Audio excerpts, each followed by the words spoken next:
Hello. It is me, your True Hill Phenom, SP3.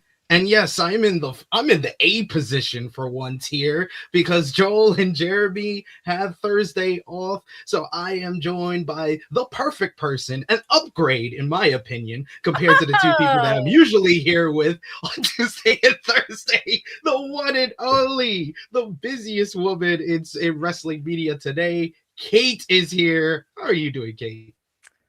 I'm so excited to be here with you. I'm so excited that less than a minute in, we're already burying Joel and Jeremy. That's really what I'm here for. So thank you for that. I'm so excited that you have Frozen stuff on the background because I feel like that had one of the greatest heel turns in animated history. Far better than what WWE has been giving us on the heel turn front of recent years. I gotta say, like, man, that heel turn got me. That heel turn got me in Frozen, but I'm genuinely so excited to be here. It's fun to be on the morning show side of things. So the real question is, Kate, what is your favorite song from Frozen? Because I mean, everybody hypes up "Let It Go," and "Let It Go" it's great. You know, it's a great performance. But in my opinion, do you want to build a snowman? Yo, that's my jam. Me and my daughter used to sing. I used to sing that to my daughter when she was like 1, 2 years old until she got annoyed when she turned terrible threes. But anyway, build a snowman. Best song from Frozen. I go love is an open door. Okay. I like that. I like that. I like door gal. I like that they finish each other's sandwiches. Jinx. But yes.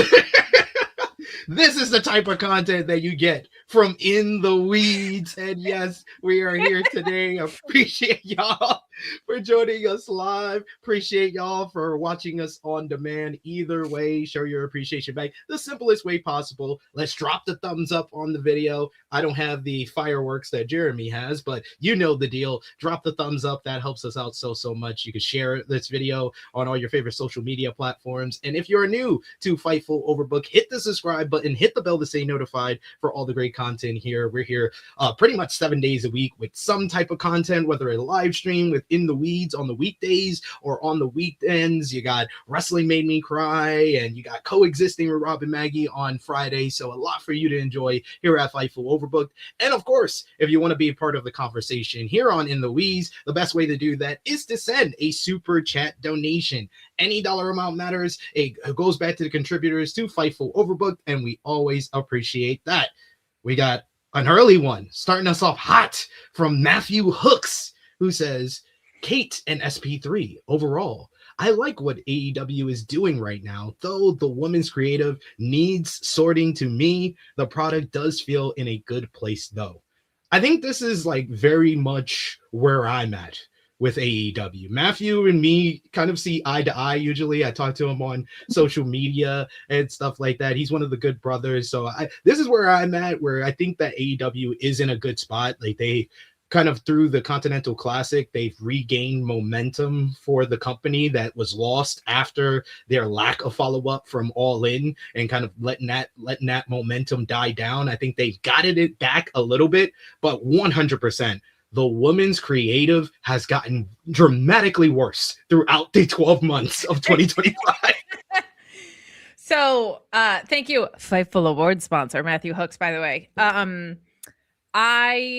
I agree with this. And it's so funny because like there's something that you watch more wrestling than probably anybody I know. And when you start to like extrapolate patterns across the board, there's some very like obvious things that come up. And on American television, at least, it feels like for NXT and AEW both, the more crowded these shows get, the worse it can be.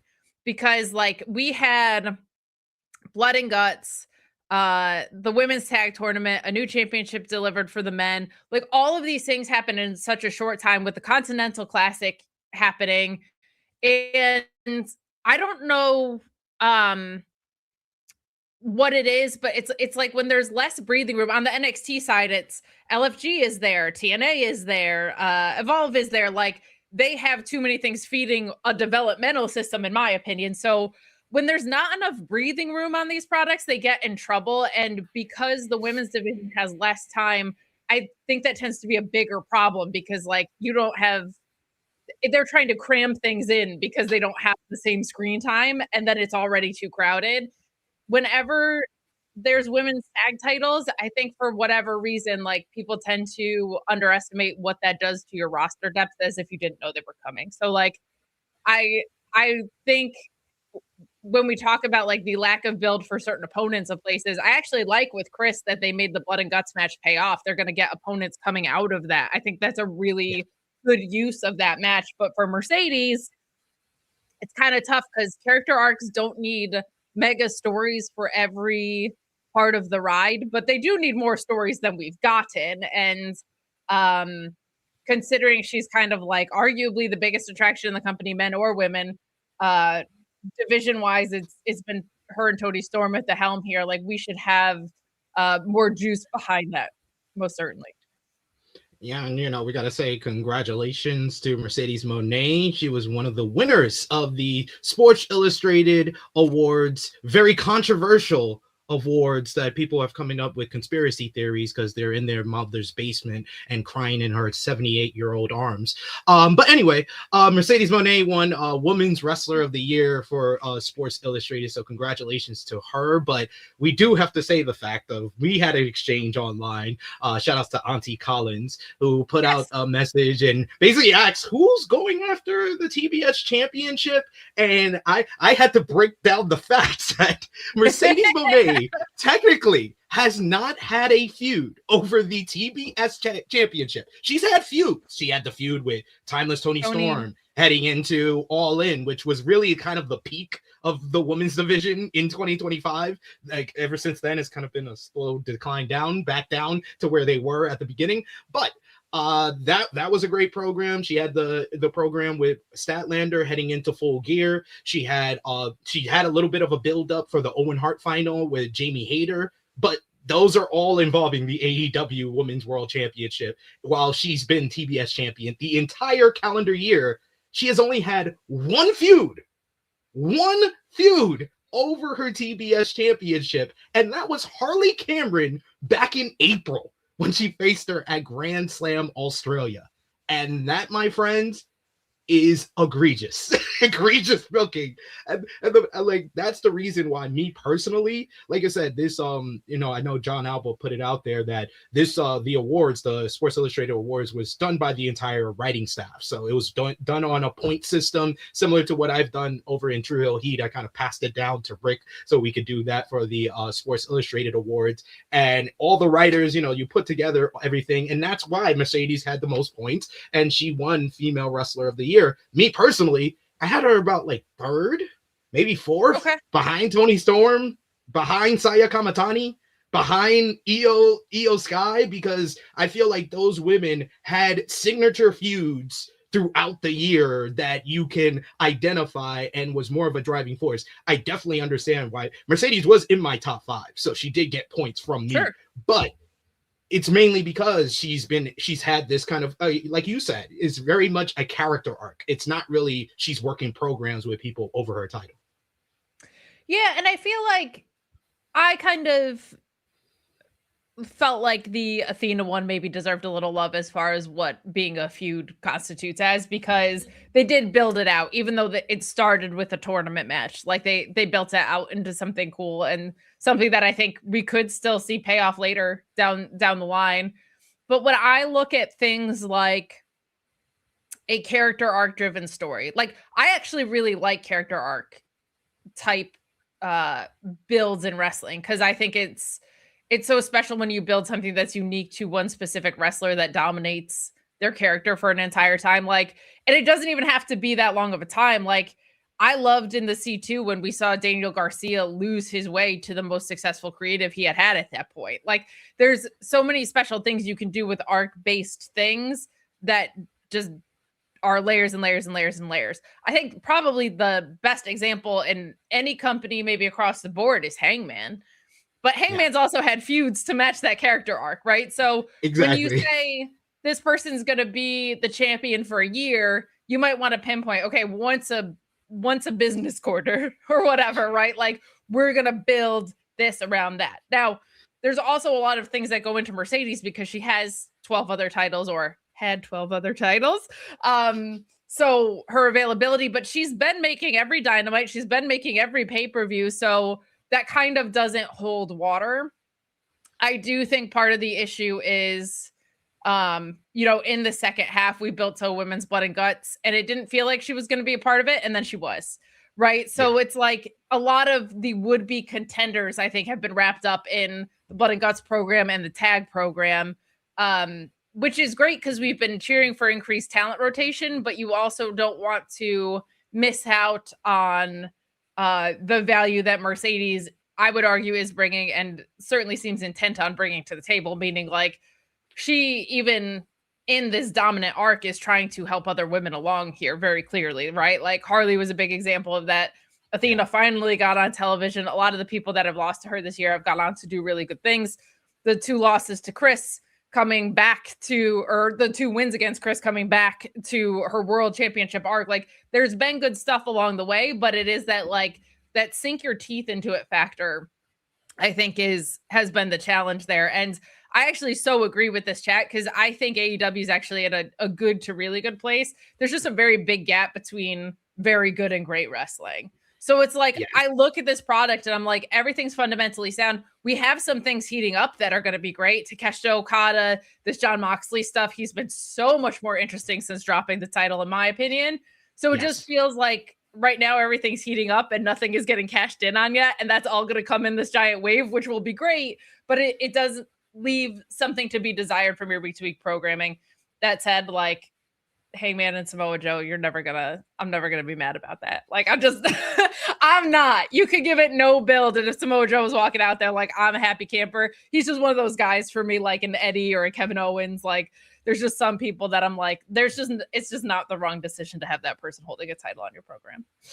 But I think it really goes back to what we started off with, where like the booker, it comes down to the booker, and Tony Khan has not always shown the same care, love, and attention to the women's division that he has to the men's division. Because like you said, Mercedes is on her own kind of character arc with the belt collector, and now we're about to see the demise with her losing the Ring of Honor TV championship and maybe another championship this weekend. You never know, unless you were there or you saw a spoiler. But there are other people that had character arcs, and going back to the Sports Illustrated Awards, best storyline of the year was Hangman's redemption arc, and I wrote the piece for that, and I broke it all down how like all of his feuds work towards his redemption arc. He starts off the year facing his former mentor, Christopher Daniels, which really makes him kind of like have a coming to Jesus moment after he retires Daniels. And he's like, okay, what did I just do? How deep in this madness created by Swerve Strickland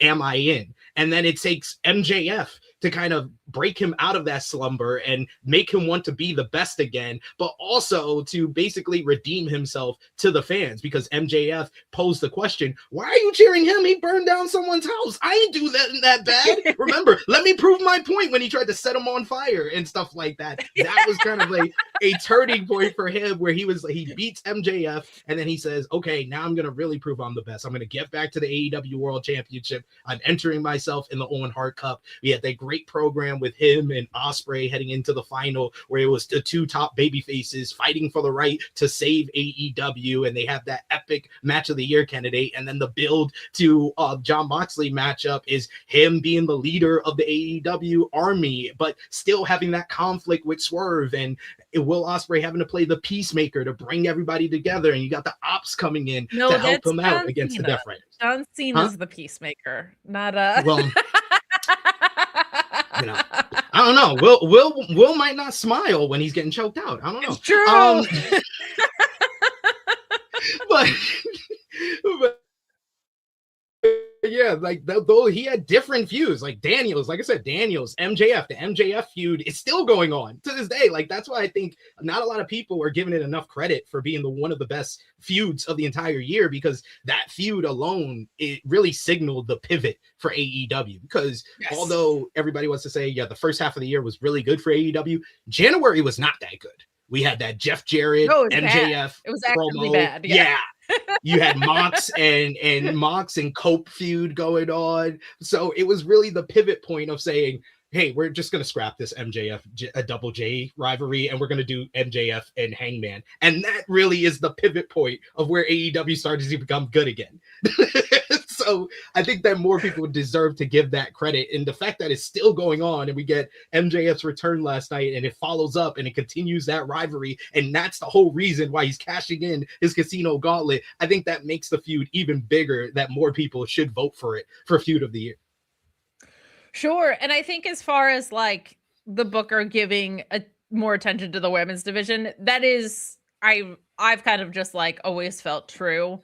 But I will say this year, more than any other year, my criticisms of the women's division and the men's division have lined up. Like, I feel like a lot of the inconsistencies that I saw on the women's side, I also had complaints about on the men's side. I feel like the way the tag division for the women has been rolled out has been like just trying to throw star power maybe at the top of things. And I feel like that was kind of true with the men's division for a while there too. I think the Brodito FTR stuff ended up being really great, but like I it's actually weirdly comforting to me when I see that, because it makes it feel like they're being treated kind of more equally, but with the same, I want the emphasis on the same things for both a little bit. It's just always magnified when it's the women's division because one, they don't have the same screen time, which is an issue. And two, they spent so many times at low points in this women's division that it feels like every time they put their foot on the gas with it, you feel like you have to hold on to something precious, because if it starts to slide back, you're just like, well, maybe we'll hope it gets good again next year or whatever. But I do think like, there's these imbalances, and I think that's really, really tricky of,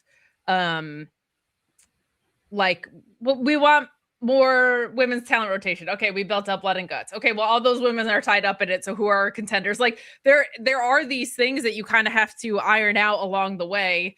It's tough because it's a weekly episodic product, but you still need the hindsight to pull back and plan all of those things.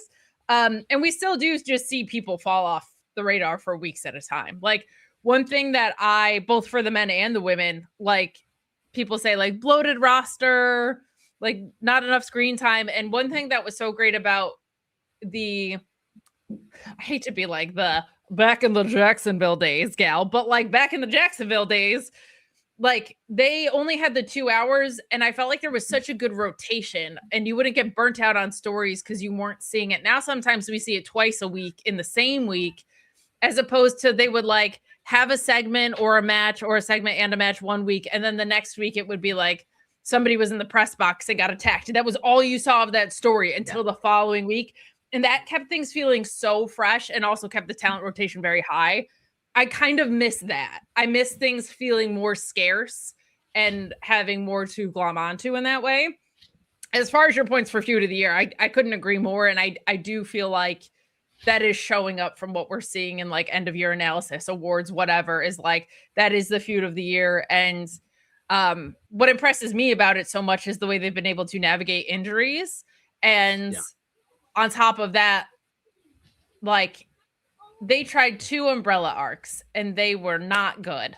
Like, I feel like the Death Riders umbrella arc wasn't very good. The year before that was also snake bitten by injuries to Eddie and Danielson. Like, kind of, they were like, well, the Acclaimed is on the good guy side now. We were like, wait, what? Like, Darby Allin is challenging for another title, but like, it got so convoluted.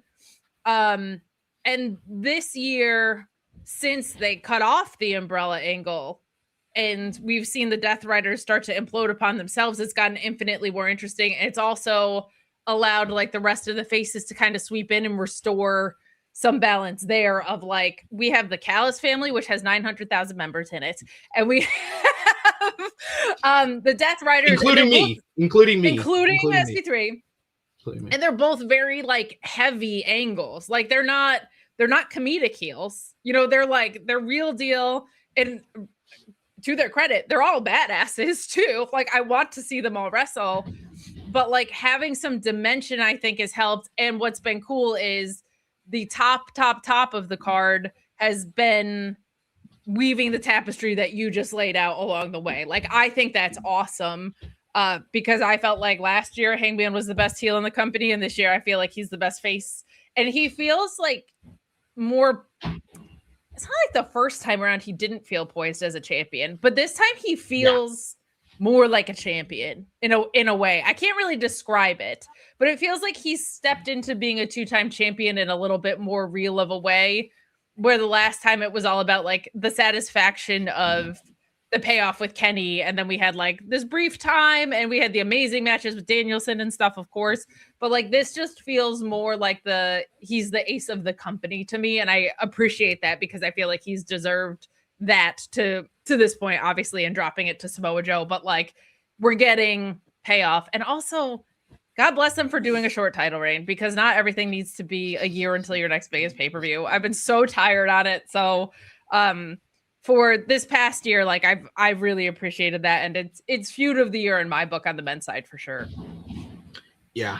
So to finish off with the Sports Illustrated awards real quick. So storyline of the year was Hangman Page's. Sorry, this is Fightful. We don't allow that talk around here. I'm gonna have to mute you. Well, you know, we don't acknowledge other ecosystems. I have to acknowledge it because AEW acknowledge it. So it's not just WWE acknowledging Sports Illustrated.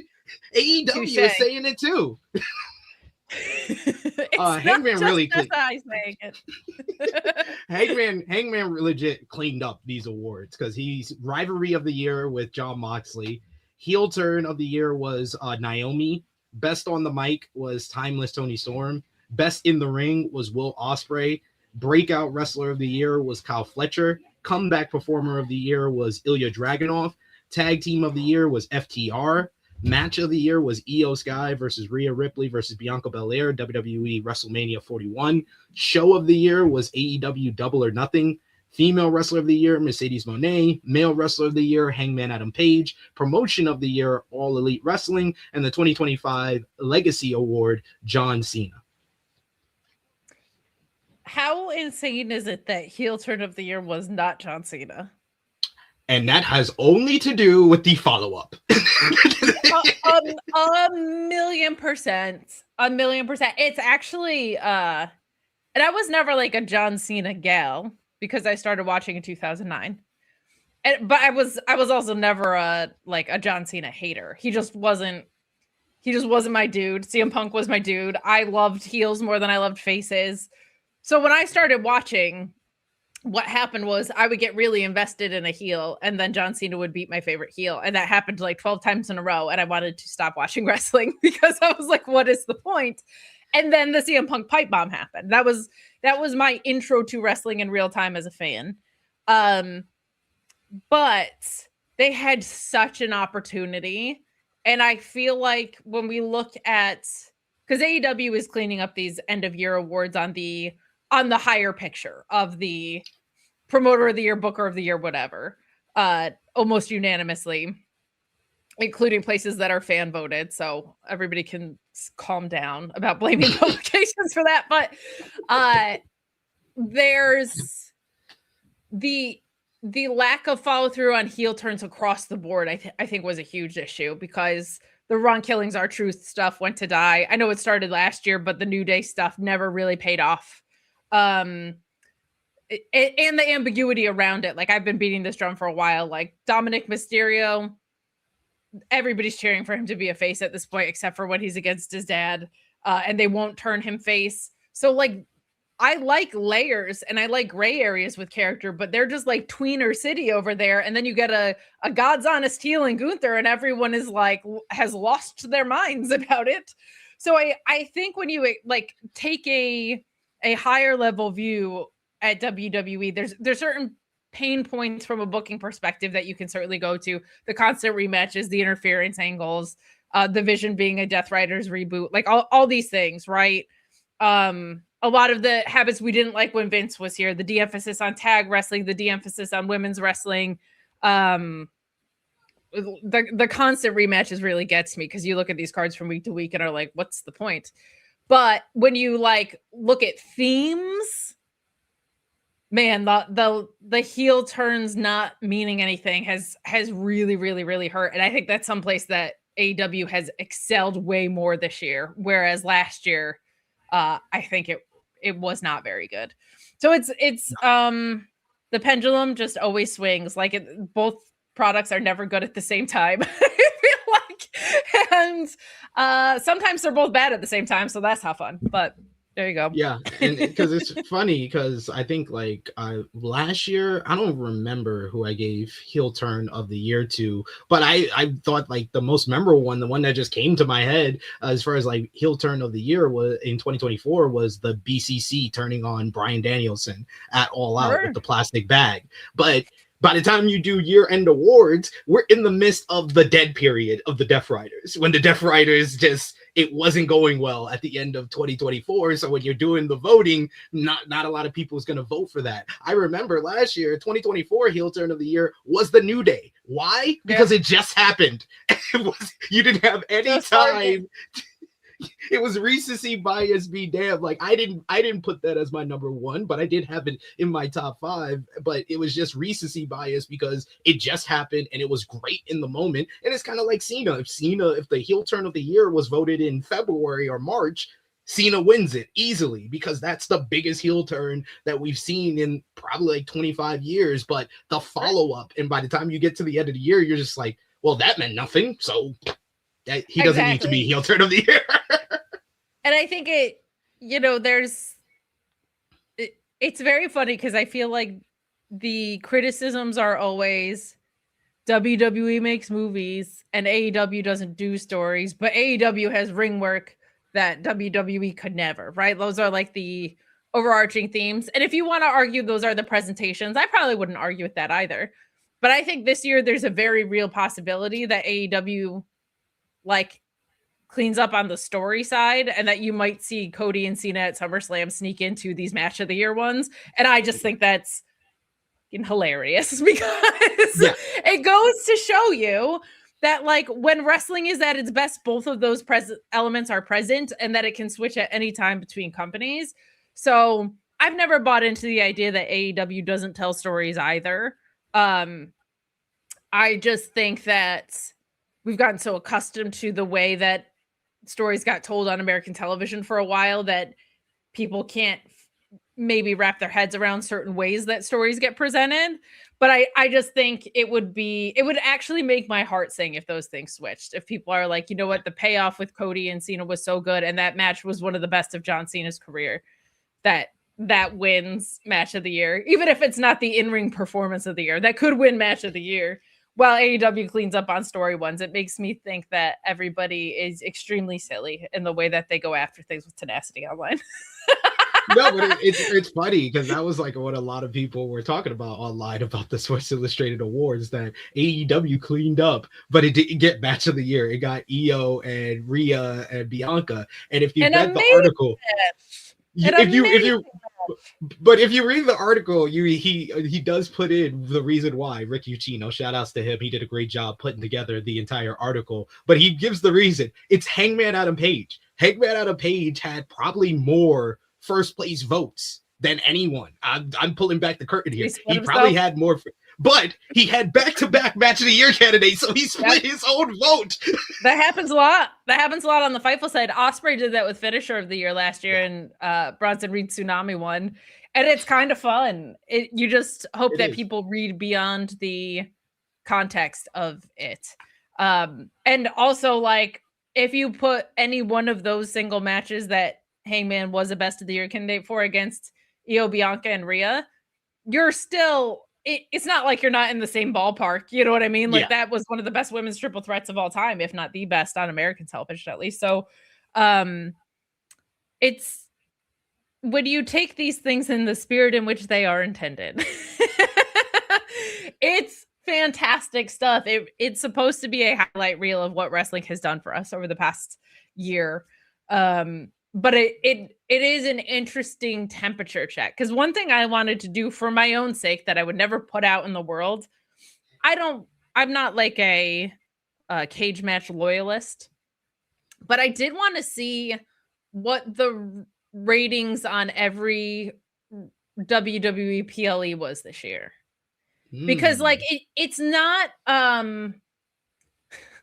like Roman Reigns has an 8.5. It's not that, but it is an interesting temperature check, usually by somewhat educated wrestling fans, to go back and look at what those ratings are. Not the difference between a 7 and an 8, but the difference between a 3 and a 9, right? Like what, just the general feeling about how they work. Because I feel like the PLEs felt really, really flat. And the one that they did the least with was probably Evolution. And that's probably a top 2 or 3, if not your top PLE of the year.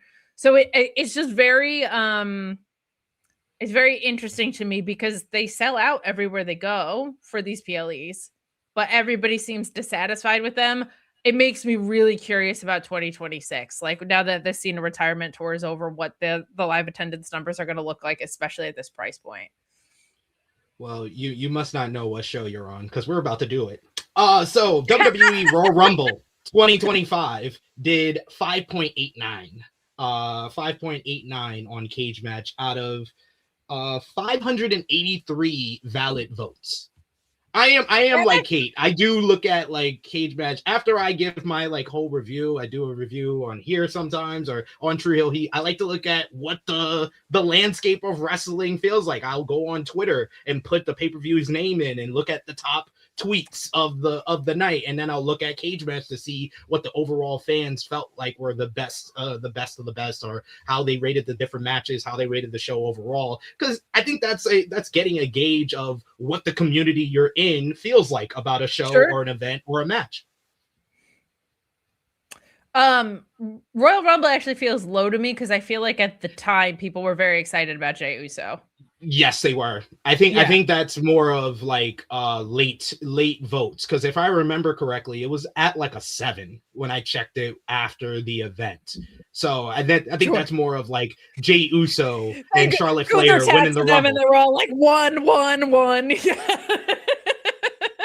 I'm like, let's put this down. Probably the highest rated, one of the highest rated for WWE this year was Elimination Chamber, which is standing at 8.91 out of 656 valid votes. Okay. Interesting. Okay. Yeah. Oh, that's one of my, I put that very highly. I think that's number 2 behind Evolution for the best WWE PLE of the year. That was WWE showing you that they can actually do a 4-match card and make it perfect. That was a perfect 4-match card. Yes. Like the only match that's not worth watching back is like the tag team match with Trish and Tiffy versus Nia and Candice. But the women's elimination chamber is one of the best women's elimination chambers they've ever done. Especially with Bianca and Liv at the end with the whip and everything. The men's elimination chamber is great storytelling with Seth and Punk and Cena and Punk, and then Cena at the end showing the desperation, kind of foreshadowing his heel turn at the end. And that was like both chambers delivered. You get the iconic freaking heel turn at the end as well. So like, yeah, I think that's easy. That's one of the WWE's best shows of the year. I'm glad you reminded me of that, because that women's chamber was incredible. And one thing that with Cage Match, because what you're looking at is the actual card, like I'm glad it was that high, because we remember like most people take away the moment, but that card was actually quite good. So that's cool that it rated in correlation with where it kind of should have been. I didn't even mention one of WWE's best matches of the year, Kevin Owens and Sami Zayn, the non-sanctioned match. Insane. Yeah, that's yes, geez. Yeah, that was a perfect card. The perfect 4-match card. That's why I've been so disgusted by the lack of perfection in all the rest of the 4-match cards rest of the year. So much, man. Well, we can talk about this a little bit, but like this product misses Kevin Owens. I'll just say that. Like, I'm a Kevin Owens gal, so I'm always gonna be saying that guy's praises. He can do no wrong in my eyes. He can yeet Cody into the sun, and I'm still like, he's right though. Like, he's my guy in WWE. But like, from an objective standpoint, what that guy brings to the table, as far as I prefer him as a heel, but he's certainly a great face. He can do comedy. He can be super, super serious. He can make a title feel more important than anything on the show. He can make title adjacent programs work by making them feel like you're actually headed toward a fight. like they miss that. No offense to Anthony Bowens, they miss that 5-tool player in WWE, especially on SmackDown, because my God, is it so weak. But like the value that guy brings is always evident, I think, to people watching and certainly people working with him. Like nobody ever says anything but nice things about that guy. But in his absence, do you realize what a rare gem he is? Because man, oh man, I'm interested to see if Elimination Chamber is higher or lower than Evolution. I'm intrigued. We're getting there. I just checked WrestleMania's night 1 and night 2. Unsurprisingly, 5.62 for night 1, 5.72 for night 2. So. I wonder what happens if that women's triple threat is on night 1. Yes. What that looks like. Because people then you'll have 2 great matches instead of 1 great match per night.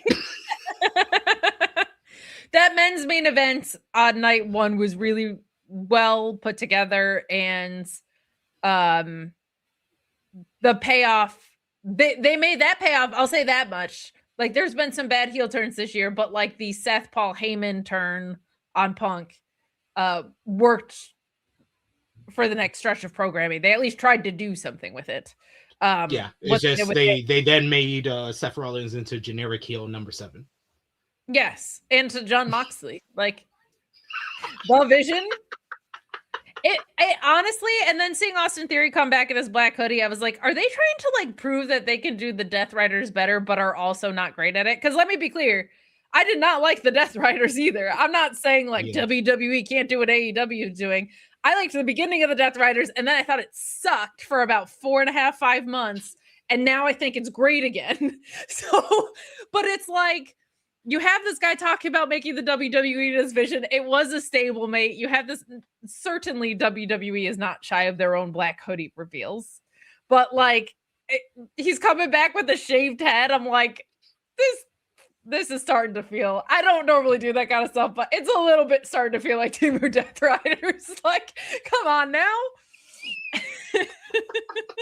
And you know what's funny is because when the Death Riders started, all they were like, "Oh, AEW's doing the bloodline gimmick." So this is like Inception. And the Vision was in the wrestling equivalent of Inception. It was the Vision trying to be the Death Riders that was trying to be the bloodline that was trying to be the NWO, and it's just if you were in the Shield, you have to be in a stable that functions this way. That is the rules. That is the rules. I don't make them. So Backlash did 6.5. 6.5. So a decent score in comparison to like. That feels generous. I don't remember what was on the card, but I remember being like Backlash was mid. It was mid. It definitely was mid. Backlash was a mid card. I think Becky and Lyra was the best thing on the show. Okay. And see, I actually I'm into Becky's heel turn now, but I wasn't sold on it at the beginning. So I was not as behind it as a lot of people are. I feel like both times Becky has had these major heel turns, it's taken a minute for her to settle in. And then once she settled in, I'm like, I'm with you, Bex. Like I'm here for the ride. But initially it feels for me unnatural because I think she's just a phenomenal face and she comes across as very likable for reals. So I have a hard time sometimes with the initial heel turn moments, but once she's locked in, I'm good. But that's probably why I didn't like it maybe as much as the rest of the people that were on Cage Match or whatever. I did not like it at first. I thought that it was badly timed because she had just came back. The Raw after WrestleMania crowd reacted to her like she was a babyface, even though she just turned on Lyra Valkyria because they didn't really create a connection between Lyra Valkyria and the fans for them to be upset at Becky for doing what she did. So yeah, it did take a while. I think it was after the Backlash match when she cuts the promo and she's like, talks about her world championship reign from last year and how the fans turned on her and the Becky Hogan. When she started being meta, that's when the heel turn started to connect. Agreed. One of the highest rated WWE shows this year was, in fact, I saw it in the chat earlier, the WWE AAA Worlds Collide Los Angeles. It did 8.04. Yes, this was one of the best shows. Quite good. Yeah. So, and then you have Money in the Bank, which was on the same night. I'm just gonna pick a shot in the dark. I don't think it's gonna rate as highly as Worlds Collide. And I am correct. 6.22. 6.22, which I think it's pretty high still. I was gonna say that's actually higher than I thought it was gonna be. I felt like that was on par with what WrestleMania did. So I thought it would have been closer to a 5. Yeah, I think like WrestleMania Night 2 is kind of rated a little bit lower. I would have gave that like a 6.5 because of not only do you have that women's triple threat, which is the WWE match of the year, in my opinion, you also have that great 4-way for the Intercontinental Championship where Dom wins, where that was the first instant of everybody being like, oh my God, we love Dom. We love Dom. It was like Earth 2. It was just stunning how he was so over in Las Vegas like that. I remember that distinctly. And I remember Drew and Damian Priest being really good in their, I think they had like a no DQ match. I remember... I actually felt not that match was bad, but I just had very high expectations for it. And because they were like, no, sorry, all the time on this card has to go to AJ and Logan Paul for no reason. I remember being like, oh, I thought it never hit the next gear that I thought it was going to hit. I also just really love Drew and I really love Damian Priest. Like, I think Damian Priest kind of, I don't know. I was waiting for the vitriol to kick in and it never felt like it did to me.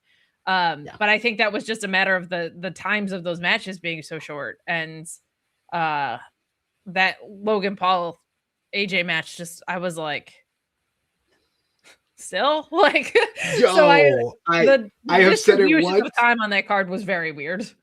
I've said it once. I'll say it 1,000 times. That is the most overrated 3.5-star matchup that Dave Meltzer has ever rated in his life. That was not 3.5 stars. That is closer.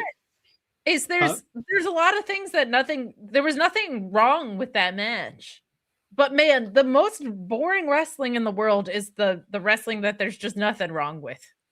Who fucking cares? It sucks. Like, it's such a bummer because you can't isolate it and it's not really anyone's fault, but it was like it's not like the match fell apart or broke down at any point. It just happened.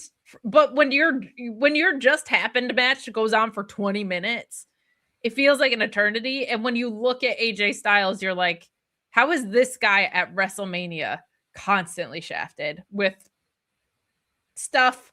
Like, that guy has not had, hopefully this year, because it's a retirement year, you would hope that they put some care into it. But I think the other thing is, like, when you compare it to what the women's match on that card was, like the women's singles match specifically, it's just like everything else felt like paled in comparison, and the women's match went on so early, so it was like it was like a slow decline. Like I said, like I thought the Drew and Damian was good. I thought the Intercontinental title 4-way was a bunch of fun. I even enjoyed Joe Hendry making his surprise appearance, but when he gets squashed, and then the second half of the show, it's just a steep downhill. It's just you're going down a cliff. It's really bad. Do you believe in Joe Hendry, or are you not on the train? I don't know if I know this about you, actually. I know I do believe in Joe Hendry. Joe Hendry, I've interviewed him twice. I've got to work with him all the way back when he was an independent star, when he was working with Inside the Ropes. I got to work with him back then as well. So I'm a big fan of Joe Hendry. I just don't know how long you could live off of this type of gimmick in wrestling in 2025. Do you feel like I feel that in NXT we haven't gotten to see him have, like, he's had like one really good song and it wasn't even on TV, right? That was just I feel like more people would have shiny blue shirts if they let him do the thing that made him so great. So that's they are just making him into a meme wrestler. Where like I know before people said, oh, he's just a meme wrestler, but no, he was a very cool character in TNA with the AJ Francis feud and his whole rise in popularity that made him into the main event scene when he started beating guys in the system and feuding with Moose, and then got into the title picture and then had his program with Nick Nemeth. There was a lot of good stuff in between that 2-3 year period where Joe Hendry was having the creative songs like Edge's Bitch for the Brian Myers feud, dude. All the different songs that he did for AJ Francis. Will you please get fired? Like like he had so much hits, and we just haven't got that. We just got him popping up when people say his name and doing that. That's it. That's the gimmick. And Ethan put on some clothes was not the banger people pretended it was. I'm sorry. Like, it was not his best work. I'll say this about Joe Hendry. This is fun that we're going through the PLEs because I feel like it's like sparking these little things. Yeah. I feel like the thing that made Joe Hendry so special, and CNA was the right environment for it because they don't care. He takes every part of pro wrestling and uses it to his advantage. His entrance, his in-ring character, like he just is consummate at, if there is a resource that pro wrestling gives you, I'm going to make it valuable to me. And I feel like at NXT, it's like we caught off a bunch of those. So I hope that they, for his sake, that they get back to allowing him to do that, because I really feel like that was the secret sauce with him. And I don't want him to see like when he was in the Iron Survivor, I was like, oh, we're going to get shenanigans in the penalty box. We did not really get shenanigans in the penalty box. So like, I don't want them to undercut what his abilities are, because I feel like a lot of the ill reception of him has been a lack of him being to exercise what makes him special. If that makes sense. I agree. No, that's a great point. I agree 100%. So we have found the leaderboard for WWE PLEs this year, and unsurprisingly, it is in fact WWE Evolution, which is only 0.08 higher than Elimination Chamber, but it comes in at 8.69. So deserved. I am pleasantly surprised that it is above the John Cena heel turn. I am interested to see your thoughts on the Naomi cash-in, because I talked about this with Alex and we differed in this way, because I felt like the story was Naomi was like, well, I can't beat Jade, so I'm going to go cash in on that person, because like there's no way I'm beating this woman. And Alex was like, no, they abandoned the story that they were telling to have her go cash in on a different champion, which I actually, when I thought about it, I was like, I feel like both of those things are true. It certainly closed the show in the hottest way possible, which I thought was pretty cool. Yes. Like I was like, they did something that was of interest, which was desperately needed. I remember on that card being like, this is all excellent, except where's Julia defending her title? And now that it felt so small at the time, SP3, and now it feels so big. It feels so big. Like it felt like, well, they're going to stick to their formula, and they have all these, they had the Battle Royal and all these things. Now it feels like enormous and intentional. And at the time it just felt like, well, they picked and chose their spots. I loved this PLE so much. In a true tribute to the first one, they put no effort into the creative build. And as women are prone to do, they overcame it anyway with incredible, incredible wrestling. I don't know if this is this probably is my PLE of the year. The Elimination Chamber was good. That's number one for me when it comes to WWE, for sure. Like I still remember like a lot of the different moments. I also remember being on a bus as I think I was traveling to the Wrestle Talk office to do the Wrestle Talk Evolution review with Luke Owen. And what did I listen to? I listened to Kate and Cresta talking about the show for like 2 hours. I remember that. That's one of the best Fightful post shows that y'all have done this year. Just seeing y'all ladies and seeing all the love in the chat for y'all as well. I thought that was great. That was probably the best one. The one I remember I watched fully. Like I sometimes I can't watch a lot of post shows fully, but I did for that one for sure. Then we got SummerSlam, which is night 1, 6.17, and then night 2, 7.40. Interesting. Okay. Yeah, I think night two mainly gets the boost because of the Cena Cody matchup, the ladder match, the multi-man ladder match for the tag team titles, which was great. That was great. Naomi, Io, and Rhea in the opener. So that props. Perfect. that props up a card that also has one of the worst WWE matches of the year, in my opinion, Solo Sikoa and Jacob Fatu, because that killed all of Jacob Fatu's momentum. And Solos, honestly. Yeah, and Like, Solos he was for a large, yeah. he And was then riding a really good wave. it also has the worst Becky and Lyra matchup. And it's not just me saying it, it's actually Becky saying it. Was that the one where there was like that huge production spot where they went to tie her hands and her hands weren't tied or whatever. Yes. I think there was some of the like prop work or whatever made that more convoluted than it needed to be. That was and that was another one that it wasn't so much that it was bad, it was just not like great, you know.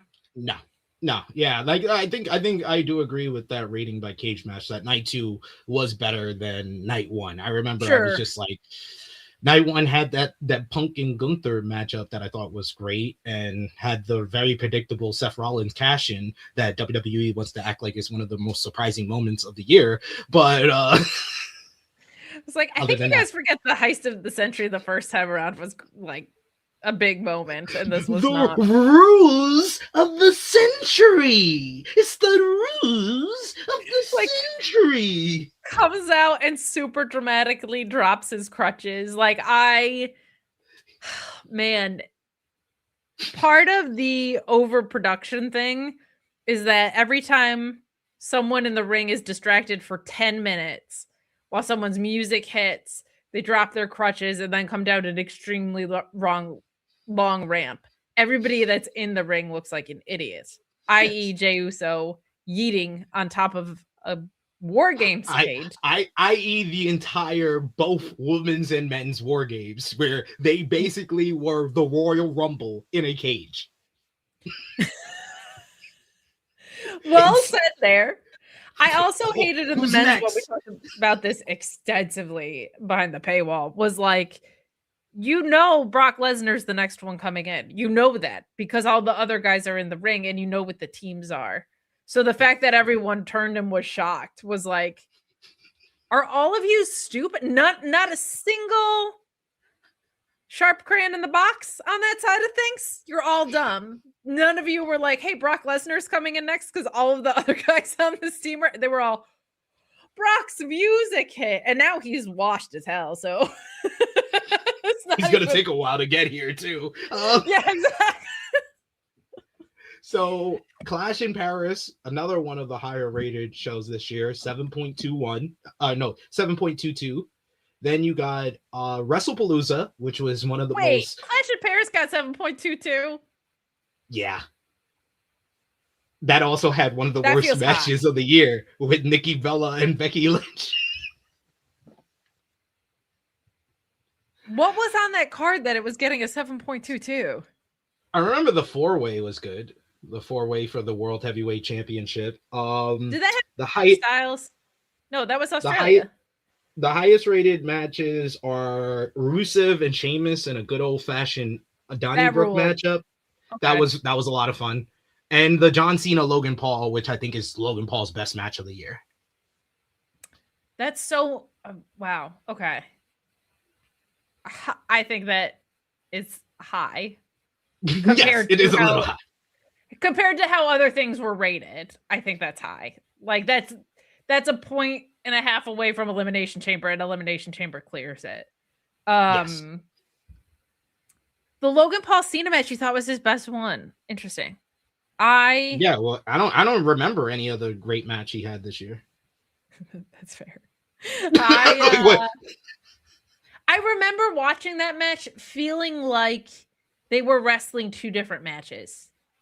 Like, I felt like I was watching a video game match from Logan Paul and John Cena trying to tell a story really hard. Yeah, because that's the two performers that they are. It felt kind of like a Cena U.S. Open Challenge matchup from 2015, where he's facing one of these indie heavy, spot heavy guys, and he's trying to tell the story of a champion who's being pushed to his limit at the same time. I'm not mad about that analysis. It felt like I just never felt like it gelled. Like it felt like the two of them were, I don't know, not not in the same ring. That's fair. Like, That's fair.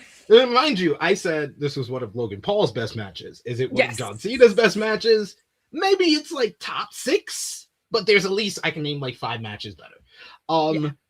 WrestlePalooza, one of the most negatively received shows of the entire year, 5.36, which is much higher than I thought it would be. AJ's return, people in their feels about for sure. Yeah. And the even though it feels like Io and Vicaire was great. Io and Vicaire was fantastic, and it's sad that it was on that card because it deserves to be like in a match of the year conversation, and I feel like because it was on that card, nobody cares.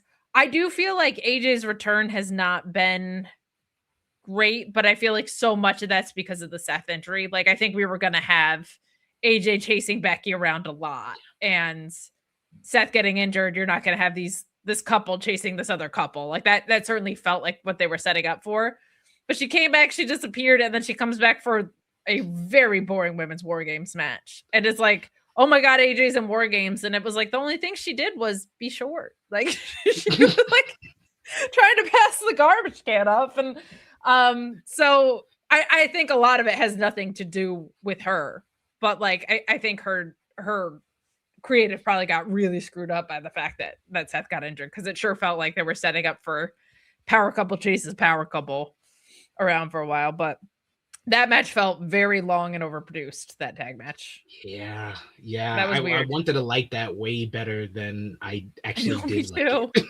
Me too. Like AJ coming back, her promo about like a WWE crowd chanting for therapy was not my bingo card. Like, she obviously has this very authentic and organic connection with the crowd. I've been a huge proponent of hers because, like I said, the time I started watching, right, like before the women's revolution, there was AJ and not much else going on in the women's division. So, but yeah, I was hoping for more, and I think we're gonna get more. It just, I think, all got kind of stilted off of this, but that match was not great.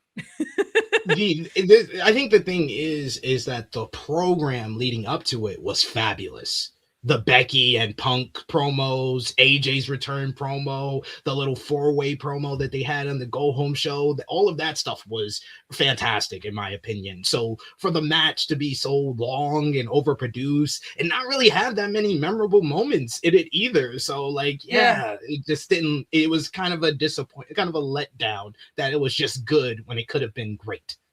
There should have been a nasty spot of, like, they love doing the ref bumps. There should have been a ref getting knocked out and Becky beating the ever-loving crap out of CM Punk and AJ coming in and destroying her. Like, we never really got like heat, and the lack of animosity across the board, I think, for WWE is another like thematic complaint of mine, where I'm like, I don't buy that any of these people want to fight each other. Like, I haven't had that since Kevin Owens got hurt. So.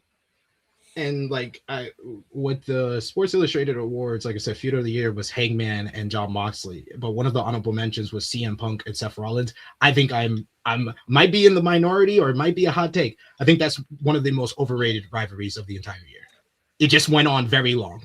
And it feel like anybody who puts that as one of their best rivalries of the year, y'all would have loved John Cena versus Randy Orton in 2009 when they faced ridiculously long and they dragged that out. Like y'all accept, y'all think, oh, these people been feuding for a long time, so they need to be the feud of the year. No, that's not how it works. If it's not good, if it's just a feud that produces a few good moments, but you don't really feel the hatred. The hatred that was at the beginning of the year was great. The lead up to the first Netflix matchup was great. The lead up to the Steel Cage matchup was great. Was fantastic. Even the lead up to the triple threat was great. But after that, after Mania, they turned Seth Rollins into a creative player heel from SmackDown versus Raw. I feel like even more than that too, or compounding that, was I think everybody was ready to put down high fashion Seth and move to like a more serious thing. And this was like, and he wanted to be the babyface. He still wanted to be. Monday Night Rollins. Like singing and the outfits and stuff. Like, so I think everybody was ready for a creative direction that was not Seth Freakin anymore. And this felt like such an opportunity to do that. And then they just didn't do that. I agree with you. I felt like I loved the story with Seth and Punk being like, nah, we're not. Neither of them wanted to walk out of the cage. They both wanted to finish it in the cage. And I thought that was so great. Like that's a really refreshing cage match story to tell, especially in WWE. So I feel like that stuff was really good. And I say this all the time, SP3, there's a very big difference between long-term storytelling and dragged out storytelling. And we got a lot of dragged out storytelling with the Vision stuff this year. Yeah.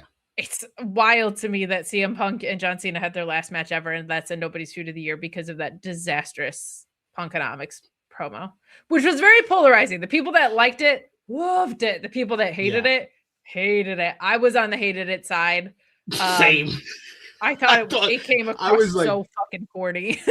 it was embarrassing. It was like CM Punk from 10, 12 years ago would have never. He would have never. He's dressed up like people before, yeah, but that was just to troll the fans when he dressed up as Jeff Hardy. He did like the whole thing, but then when he got to the ring, he cut a promo like CM Punk. He didn't try to cut a promo like Jeff Hardy. He didn't try to rap when he has no rap skills or timing. Like, that was just bad. I love when people love stuff, so don't get me wrong. I just didn't like it. And I honestly, a big part of it was like the bars that he dropped, SP3. Like, if he had come out and said some shit, I would have been like, that would have felt like he was actually trying to get into John Cena's head. And I thought it was so weak. I'm sorry to Topanga's husband. You're a legend. You pulled Topanga. You pulled everybody's first childhood crush. Okay. Like, you're a legend. No doubt about that. But if you were the one helping CM Punk with that, that was brutal. I thought it was so rough. You got all these rappers that WWE work with. Travis Scott, Metro Booming. You telling me none of them could work with CM Punk about his timing, about putting down an actual bar that was worth remembering? Like, come on, what are we talking about? And I felt like Cena held up his end of the bargain on that pipe bomb promo. The pipe bomb is probably his best promo of the year. I would agree with that. And I feel like if CM Punk could have stuck the landing, it would have been a runaway. But I agree. It's very funny that like John Cena's heel turn isn't the thing that's running away this year to me because of the failure of execution, obviously. But like it's really it's interesting in that regard of like, you can take the biggest risk you could ever take, but if you don't follow it up, like, we end up here. Yeah, like I was calling out people because I tend to do that with the Sports Illustrated Awards that were given John Cena's retirement in their top 5 storylines. I was like, guys, this was objectively one of the worst executed storylines of all time. Rick Ucchino. This is what I want to know about it. What was good? Rick Ucchino tried to back it up. Rick Ucchino tried to back it up by saying it was the storyline of the year. And I was like, you might be right. It's the biggest storyline of the year, but it can also be the worst storyline of the year. Being the biggest doesn't negate it from being the worst. Well, and it certainly doesn't make it the best just because it's the biggest. That's for sure. Yes. I just want to call this up. Please send in super chats and humper chats, but sometimes I give freebies. So that's what happens when you say things like Punk's promo on Raw this week was strong, though. Yes, it was. You know why? Because it didn't start with, boy, it's great to be alive in this city, hockey team. God, that corny-ass version of CM Punk needs to go away forever. It's so bad. He's like the most important wrestler in my wrestling fandom, literally ever. And I need him to stop being such a corny fucking goofball every time he shows up on TV and being Mr. Catchphrase guy, because it makes me want to vomit. Please give me more of what we got on Monday. His quick promo exchange that I had with LA Knight a couple months ago, I was like, he's still in there, for the love of God. But my God, just turn the guy heel so I can like him again, because this has been bad. I can't believe they honey dicked us on LA Knight versus CM Punk. That was ridiculous. That is Um, ridiculous. That is third ridiculous. highest, third highest WWE PLE of the year, WWE Crown Jewel at 8.25. Well deserved, in my opinion. I thought it was a top 3 WWE pay per view this year. I agree. And I will say too, the match with AJ is like usually not the type of match that I like, but it was the perfect type of match for the situation they were in because there was no TV build for it. And like with these two, what else are they gonna do? Right. So I'm not normally the like spam finishers, tributes to everyone else kind of gal. I thought this was so perfect and refreshing. Like I adored what they chose to do, even though that match on paper, I'd be like, get this out of here. It was so perfect for the moment and the context that they were in because this was two friends that were saying goodbye to each other in a real way. And John Cena just being like, I'm going to work in every possible tribute I can to the people that I don't get to face on this tour. I thought was so nice. And it was the perfect opponent in there with AJ. And like, I don't know that, like, when I think about that, it actually warms my heart because it was like, that they all looked like minions from Despicable Me. First of all, everybody in that place had bought a yellow John Cena shirt. It was insane. The pictures from that are like incredible. And it just felt like there's some really special things that happen where it's like a moment feels bigger than wrestling, but they don't forget that they're putting on a wrestling match. It's like a very rare balance that gets struck, and they did that time. Like I thought that was really, really cool. Yeah, I think the Bray Wyatt, Sister Abigail, and then the Fireflies in the crowd is a top 3 WWE moment this year.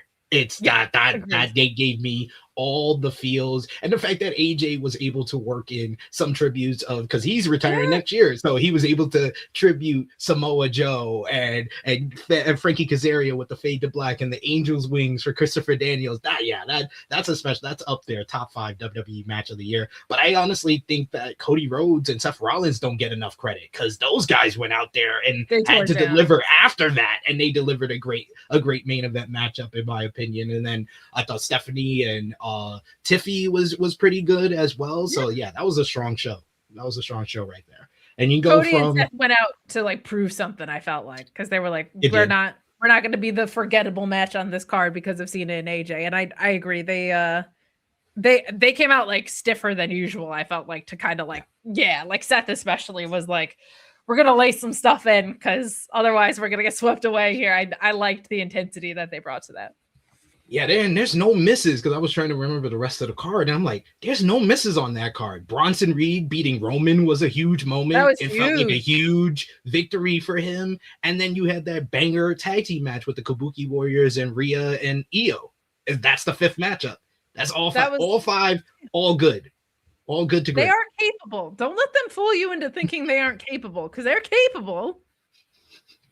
And then finally, we go from one of the top 3 best WWE PLEs to the worst WWE PLE rated by Cage Match. WWE Survivor Series War Games standing at 3.89.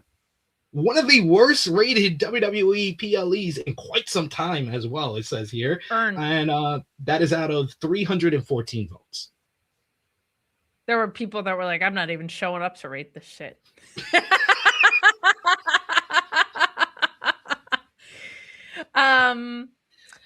Yeah, that earned it. It was just both of the War Games matches felt flat. In general, I will say this. Like, part of what I was excited about when they said we're getting rid of some of these Vince stipulation pay-per-views, PLEs, whatever you want to call them. I said good because they were always contriving the creative to fit a stipulation instead of building feuds that warranted a blow-off in a stipulation match. I don't feel like the men's blood and guts actually ended up, the ending to that with Kyle O'Reilly ended up like being great. But the animosity going into it didn't feel like, oh God, the conglomeration is so whatever. So like the fact that they were like, well, we're going to hyper fixate then on Kyle O'Reilly bleeding like a stuck pig to tap out Jon Moxley and move that along was a good choice because they decided to do the match. The women's one had the animosity. Neither of the War Games matches were warranted. And I don't know why they're so adverse to doing traditional Survivor Series style matches anymore, but it fits so much better with the current WWE ecosystem. They're not a blood feud type of promotion right now. So just do the traditional ones. It's great. It's fun. There's suspense there. You could do some fun nostalgia stuff, which they are obsessed with. It's all they have right now. So like, just go back to doing traditional Survivor Series stuff. Not everything warrants like William Regal will be able to say War Games another year. It's fine. Like, stop. You didn't even give us William Regal saying it in front of the crowd. You did it I in a backstage know. segment.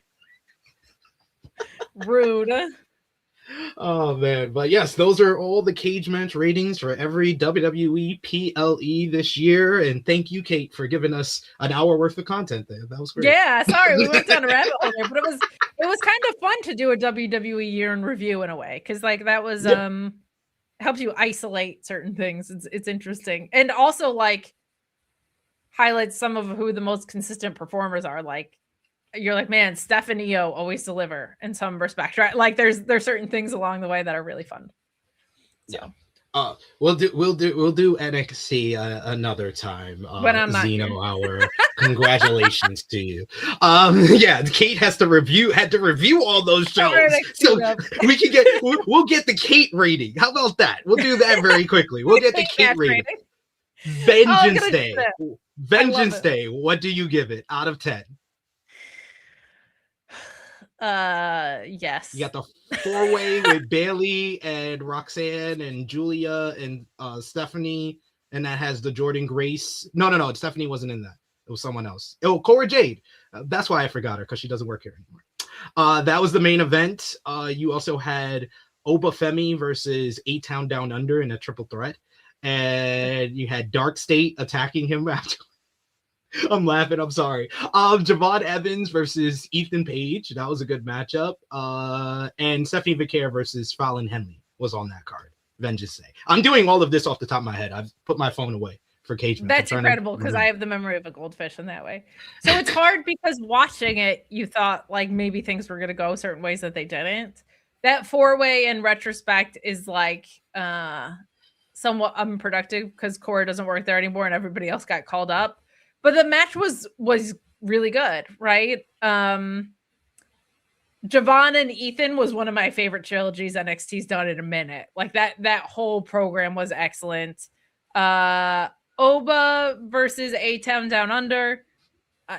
That felt important in that it was a good test for Oba Femi to pass, but it was a silly use of A-Town Down Under because they just were like, we're just gonna stall out this tag team and play the dissension game forever. So that was like fine, but it was what it was. I remember that match being weirdly produced too. I forget what specifically, but I remember when I was reviewing it being like, why was it laid out this way? This was weird.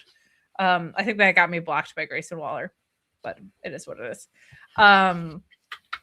He also like kayfabe blocks people, I think, a lot. He blocked Alex because Alex was like, why do he looks like he has no pants on because his pants were like flesh colored. So LOL. We also like very consistently negatively review a show that he was on for a very long time. So I never bother. I'm never bothered with someone blocks me. But anyway, fair. I remember thinking that match was laid out in a really weird way. So that there's probably like a lot of pay-per-views or PLEs in NXT that I'm like, at the time, I would probably give like an 8 out of 10. But in retrospect, because of the way the creatives played out or the main roster call-ups have gone, I'm like 6 or 7. This is probably like a 7 out of 10. That seems fair. Then you got Stand and Deliver, which I thought was NXT's best show of the year. Probably Deadline would be competition for that. You had Oba, Javon, and Trick in the main event. That was excellent. Fantastic. One of the best NXT matches of the year. You had the 4-way for the women's title with Stephanie Vicaire, Julia, Jada Parker, and Jordan Grace. You had Hank and Tank, my boys, honk, belly boys, getting the win and becoming new tag team champions against Fraxium. That was a banger matchup as well. I loved Ricky and Ethan Page in the opener. Yeah, this was all hits, no misses for me. This was a 9 out of 10, only deducting a point because they relied on the multi-person format so much going into because they created all the matches 2 weeks before the show because they were more worried about Roadblock. Now, I will say what people forget about the Hang and Tank thing was how brilliantly the story was done, because you didn't know where it was going, and then to do a gauntlet where they beat all the teams they'd previously lost to was such like an inspired choice. I feel like gauntlet matches are an underrated and underutilized device in wrestling in general. I love gauntlet matches. And them decrowning Fraxium, who had been so great up until that point, and showing that they're a real deal tag team and that friendship can win sometimes, was fantastic. Like I really, really liked what we got out of there. I'll give that a 9 out of 10 with the point deducted for multi-person because we didn't plan on anything pay-per-view. Okay, this is where I'm going to struggle, because now we're entering the NXT counter programming zone where all these shows are counter programming. I don't even know what's on the card. 5.5 out of 10. You don't have to tell me. That's what all of them were. Battleground went against Double or Nothing. I pretty much only remember Obafemi and Miles Bourne because Miles Bourne stepped up and had a good performance against Oba. I'm trying to remember what was the Jordan NXT and Blake women's. Was that? No, that was that's later. That's Heat Wave. You're thinking Heat Wave, Jordan and Blake. Someone tell me. I don't. We don't have to. We don't have to. I know whatever was on it is a 6 out of 10. Battleground had Steph and Jordan. Okay. Okay, yeah, that was great. That was a great match. But that's it. My Jordan. What is she doing on NXT, man? Like when I look at like Jordan and Julia is a probably top 3 women's match of the year for me. Definitely top 5. Yeah. Like, and people forget about it because it was just on an episode of NXT, but it was one of the hardest hitting matches you'll ever see. And it was fantastic. And I loved it so much. And then I look at where they're both at now and I'm like, Julia is not on TV, had like a pathetically booked excuse for a reign, not her fault. And Jordan was just fighting over the Impact title, and now is moving on from that. I'm like, what are we doing with these 2 women who put on a match of the year contender? I don't get it. Trick won the TNA World Championship on that show. Thank you, SL Prawn. Yeah, Trick won the TNA World Championship on that show. Medium match though, like very medium match. Yeah. So then you get Great American Bash, which I think objectively is like the worst show because it went against All In. Why are they doing? Like, just stop doing that. I don't know why they do. They think if they have a show with NXT talent on it, they won't see that another company exists or something? Like, are they? Apparently, that show was headlined by Blake Monroe and Jordan Grace versus Fatal Influence. It had a good Ricky and Ethan Falls Count Anywhere matchup. Obafemi and Inamura. That was pretty good as well. That's all I remember. Jasper Troy, my boy Jasper Troy versus Javon Evans. That's what I remember. Jasper Troy, I remember him also just like appearing in the Falls Count Anywhere match. He was just backstage somewhere to set up something with Ricky, and I was like, okay. He's just hanging out backstage in what was a very good match with a very cool ending. The big thing this had Trick and Joe Hendry on it, did we say? Yeah. No, Great American Bash had the contract signing for Trick, Joe Hendry, and Mike Santana for Slammiversary. There we go. They put a contract signing on a show that was intended to counter program AEW. Was that the go home? That was the main event too, wasn't it? Or no? No, the main event was the Blake tag team matchup. The Blake tag team. Okay, I remember that being on the show way later than they should have. That was when you look at what they did with Mike Santana after that. It's nice to see LOL TNA carry over to other shows. That's all I'll say. Is like it's heartwarming to know that even in different environments, TNA cannot help themselves. Then there was Heat Wave. Heat Wave had that Jordan and Blake matchup. They counter programmed AEW Forbidden Doors, so I don't remember. What I like about them counter programming AEW is it makes AEW pay-per-views go on earlier in the day sometimes. Yeah. That's what I want. Yeah. Start my 9-hour pay-per-view at 4 p.m. instead, please, because I'm tired.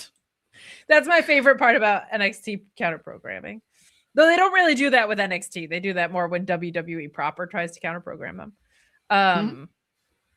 It was not so much a wave of heat, and it was not so much Great Bash. These summer PLEs weren't the best, but this was also it had Oba and Javon. That was a great match. Oba and Javon is always great. I hope Javon's the one to dethrone him eventually, because it feels like we might be headed that way. There was a stretch in here too where I can't remember exactly when it was, but like they called up so many women's talent all in one swoop. Like Roxanne was finally properly called up, Julia was called up, Steph was called up. So they lost a lot of the top of the women's card talent. Yeah, it was really bad. Hey, Alex is up. Alex is up. Match ratings. We did proper PLEs.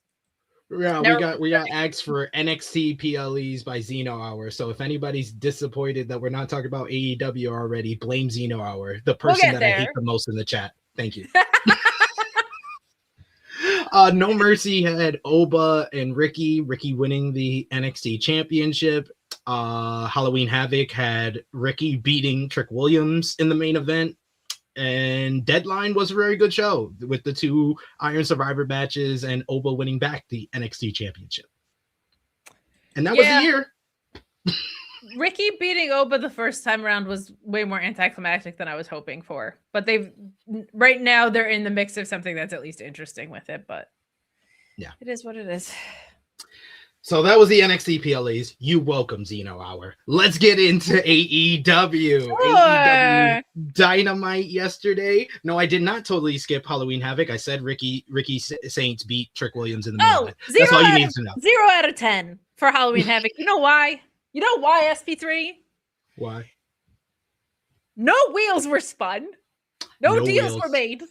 You cannot have any stars, points, whatever. I don't care if it's in the Tokyo Dome. If you do not spin a wheel and a deal is not made, 0 out of 10 for Halloween Havoc. And Tatum Paxley won the NXT Women's Championship. I remember that. You will never find a bigger tater tot than me. I love her. But she had 1 singles win on television in the year. I will say it once. I will say it 1,000 times. I understand Tatum Paxley and JC Jade have their fans, but the NXT Women's Division also has Blake Monroe and Jordan Grace. So I don't know if we should be spending a whole year with those 2 instead of these 2 being champion.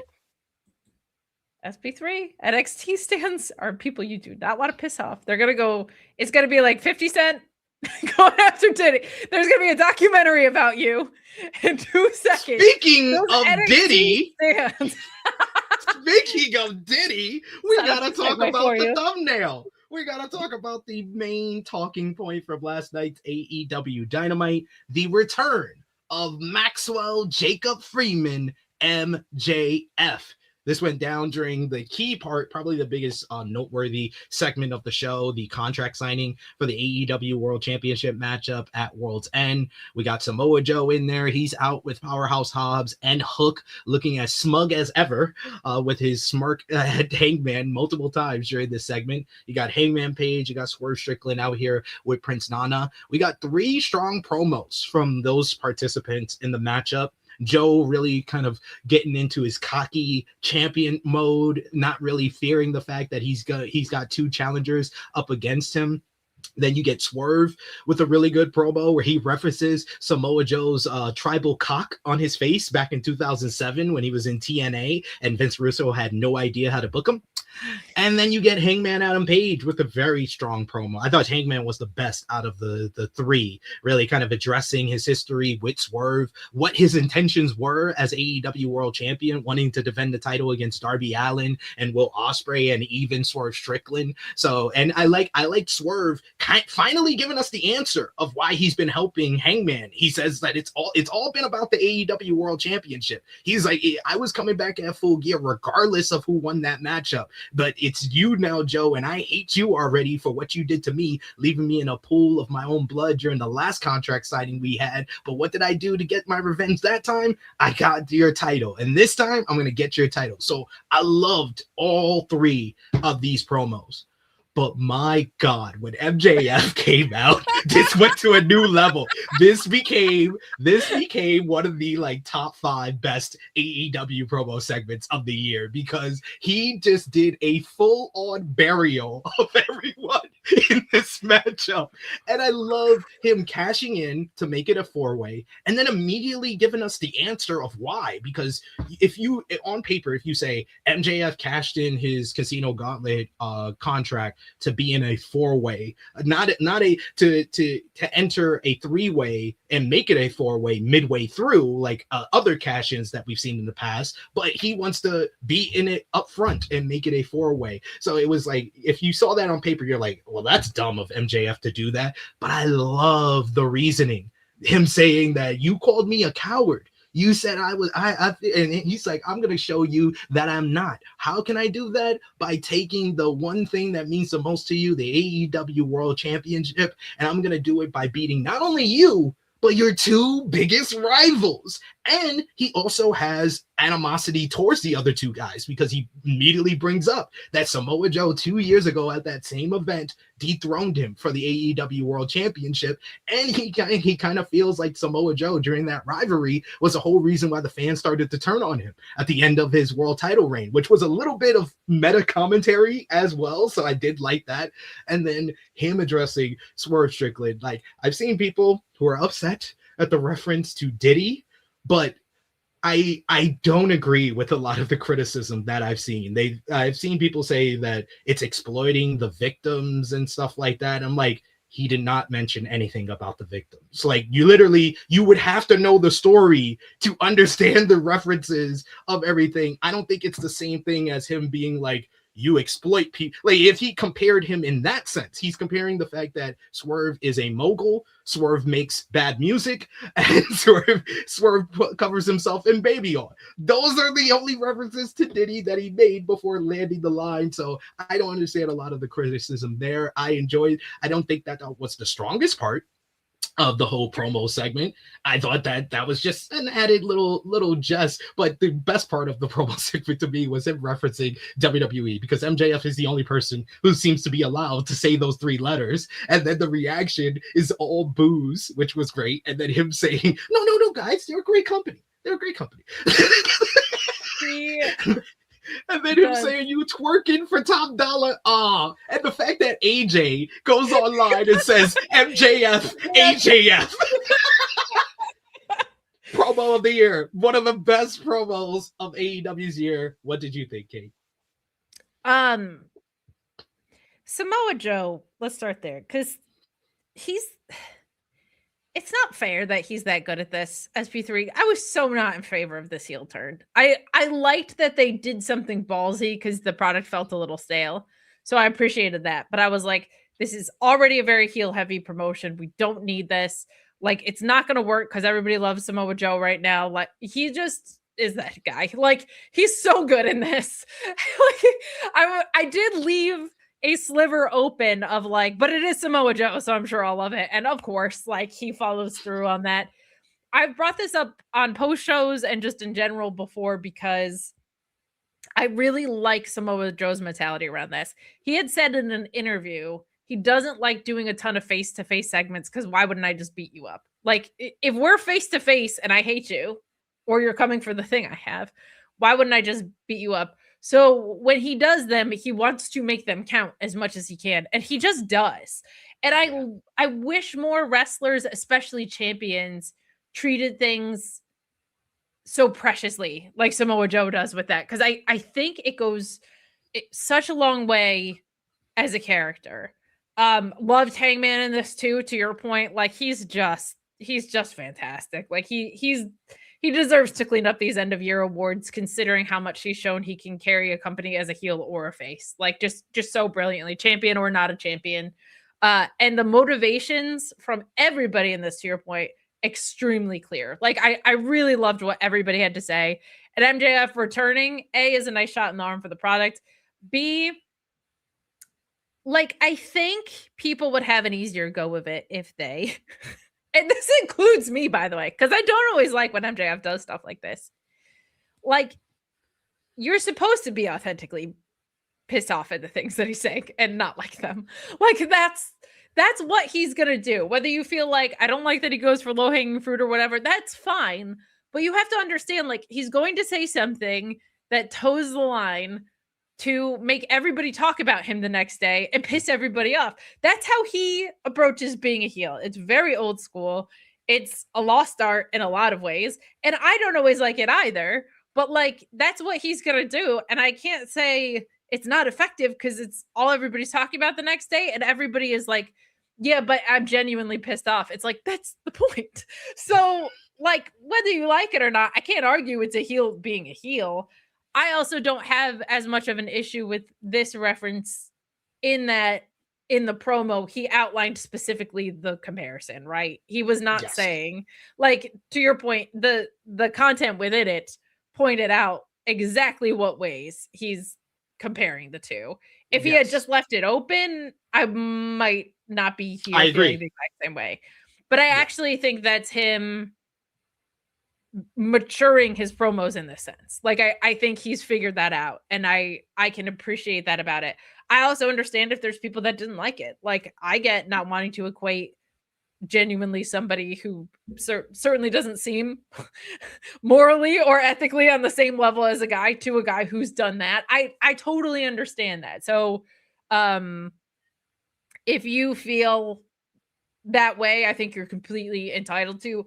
I just don't, because he went through and very specifically drew those analogies, and he took something from pop culture to do it, disgusting as it may be. And I did also like his logic of why he has a problem with Swerve, saying that you chose to go there, I came here, and you knocked on my door and came here, and let's do a survey. Whose house? Swerve's house. He's like, no, it's not. He was like, it's my house. You knocked, and I'm here to collect rent. I was like, that's great. That was great. That's the other thing. It's like, go back and watch the full promo segment because there was so much magic that was done in it, I feel like, on the whole. And to your point, like, not only do I like that he backed, like, I like the logic behind why he's cashing in now. And I also liked that he had logic behind, like, why he was cashing in now. I like that he justified his reasoning, and I like the justification within it. So, like, there's so many times where this stuff just gets glossed over. So I'm glad they made a creative effort not to do that. And then on top of it, I like the content of what was within it. So I feel like they heated this up super, super, super well. And because he could never miss a show, here is Jeremy Lambert. Whose sweater is that? Does it belong to you? Yeah, I'm never caught in the next man's sweater. This is my sweater. Yes. Actually, I put on a nice sweater today. My one of my 12 children had a French project today, so I was out being a stepdad this morning, and yes, now I'm here to say hello. We have no banner going. Did you guys do a poll question or anything today? Like what? Well, we got distracted with SI awards and reading every cage match rating of WWE PLEs, but we literally just got into I heard you guys AEW Dynamite. I don't have access to Fightful Overbook's YouTube channel. That also is a fact of why there's no poll question. But I was gonna make the banner. I was gonna make the banner at least. Sheesh, relax. Yes, Kate. Can you take care of that? Yes, I can. Okay, all right. I was gonna message you to make sure it got done, but I was like, oh, I'm gonna pop on the show at some point, so I'll just let it know then. All right, we gotta get a poll question here. What? Oh, Xenowar says you guys talked wrestling in the first hour. That sounds terrible. We did. I know. I'm so sorry. I ruined everything. Oh my gosh. Jeremy, you know what you can ask them? Ask what? You can ask them if they've gotten their Christmas shopping done, Jeremy. Yeah. You should ask them if they got their Christmas shopping done, because if they haven't, boy, do I have the perfect gift for them. Do you know what it is? What No, is I'm it? dumb. It's an Aura frame. It's the best digital picture frame that's out there. You can get your Aura frame at auraframes.com. It comes preloaded in a gift box, so you don't even have to worry about the wrapping job. You can also upload your pictures and videos before the recipient even gets their frame.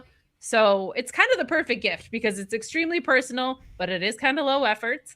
And we love our friends at Aura Frames for that. So for a limited time, save on the perfect gift by visiting Aura Frames to get $35 off the best-selling Carver mat frame. Conroe Staff has one right here for us, named #1 by Wirecutter. It's not just us saying it, it's Wirecutter saying it.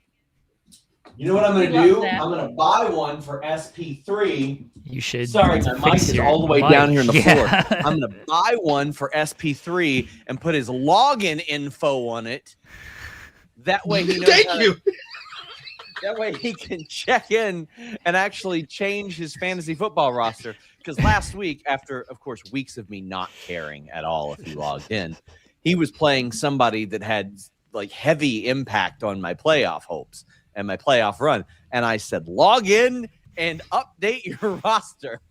He's like, I haven't logged in all year. Well, fortunately, even without him, I jumped 3 people and got in the top seed. But that's AURAFrames.com. Promo code FIGHTFUL. This deal is exclusive to listeners, and frames sell out fast. So order yours to get it in time for the holidays. Support the show by mentioning us at checkout. Terms and conditions apply. $35 off is a nice chunk of change. But anyway, hi, Sean. You can almost Best get half a month ever. You can almost get half a month of Fightful Select with that now with Jimmy's price increase. Whoa, hey. Lock in for a year. You don't even have to worry about it. That's all I'm saying. My God. My whole thing fell off. Is that Mike kicking your ass? Like, what is happening here? It's just fantasy football. Calm down. Sean just Hey, breaking I did stuff out here. I did get 2 wins off of I don't know what. I got 2 wins. SP3 is just here for the draft. Yeah. No, I wasn't even there for the draft. I can't log in. He doesn't even know what email he sent me the invite to. How am I in this league? Jarrett Bailey trying to fuck on you is what you're trying to say. He is. Yeah. I wouldn't doubt that at all. He's the worst commissioner ever. He's terrible. He is. He's a terrible commissioner. Yeah. I got added to, so I picked up 2 leagues this year. Ooh, I was so mad about these leagues. One is like tight end boosted with independent defensive players, and the IDPs score like 30 points. I like an IDP league. My first league ever was a 16-team auction league with IDPs, the hardest one I've ever done, and I won it. But this year, I should have lost last week. I faced Kyle Pitts. He had the best game of his life. I should have lost. I didn't. So there's no skill involved here. And the other one's a 10-team league with 2 flexes. No, come on. What are we doing here? No. 10-team league with 2 flexes. That's not even fun. There's no skill involved. For in the future, guys, do not invite me to your fantasy football leagues if you got less than 14 teams. I want a challenge. You know what I want? I want a 32-team league is what I want. Oh. That's what I want. Damn. That's gonna be tough with the quarterback situation, though. Give me a 32-team league.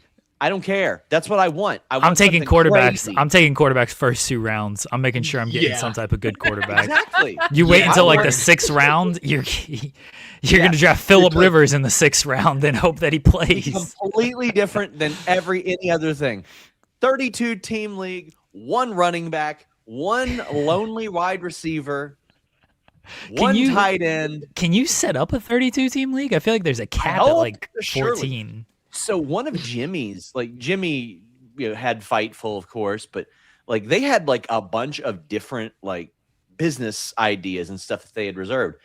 And one of them, I don't think they marketed right or built right, but I love the idea of it. It was called draftbust.com, where you would try to draft the worst team possible. And that's how you advance. Fun. Oh, I'd be great at this. I'd destroy all of you guys at this.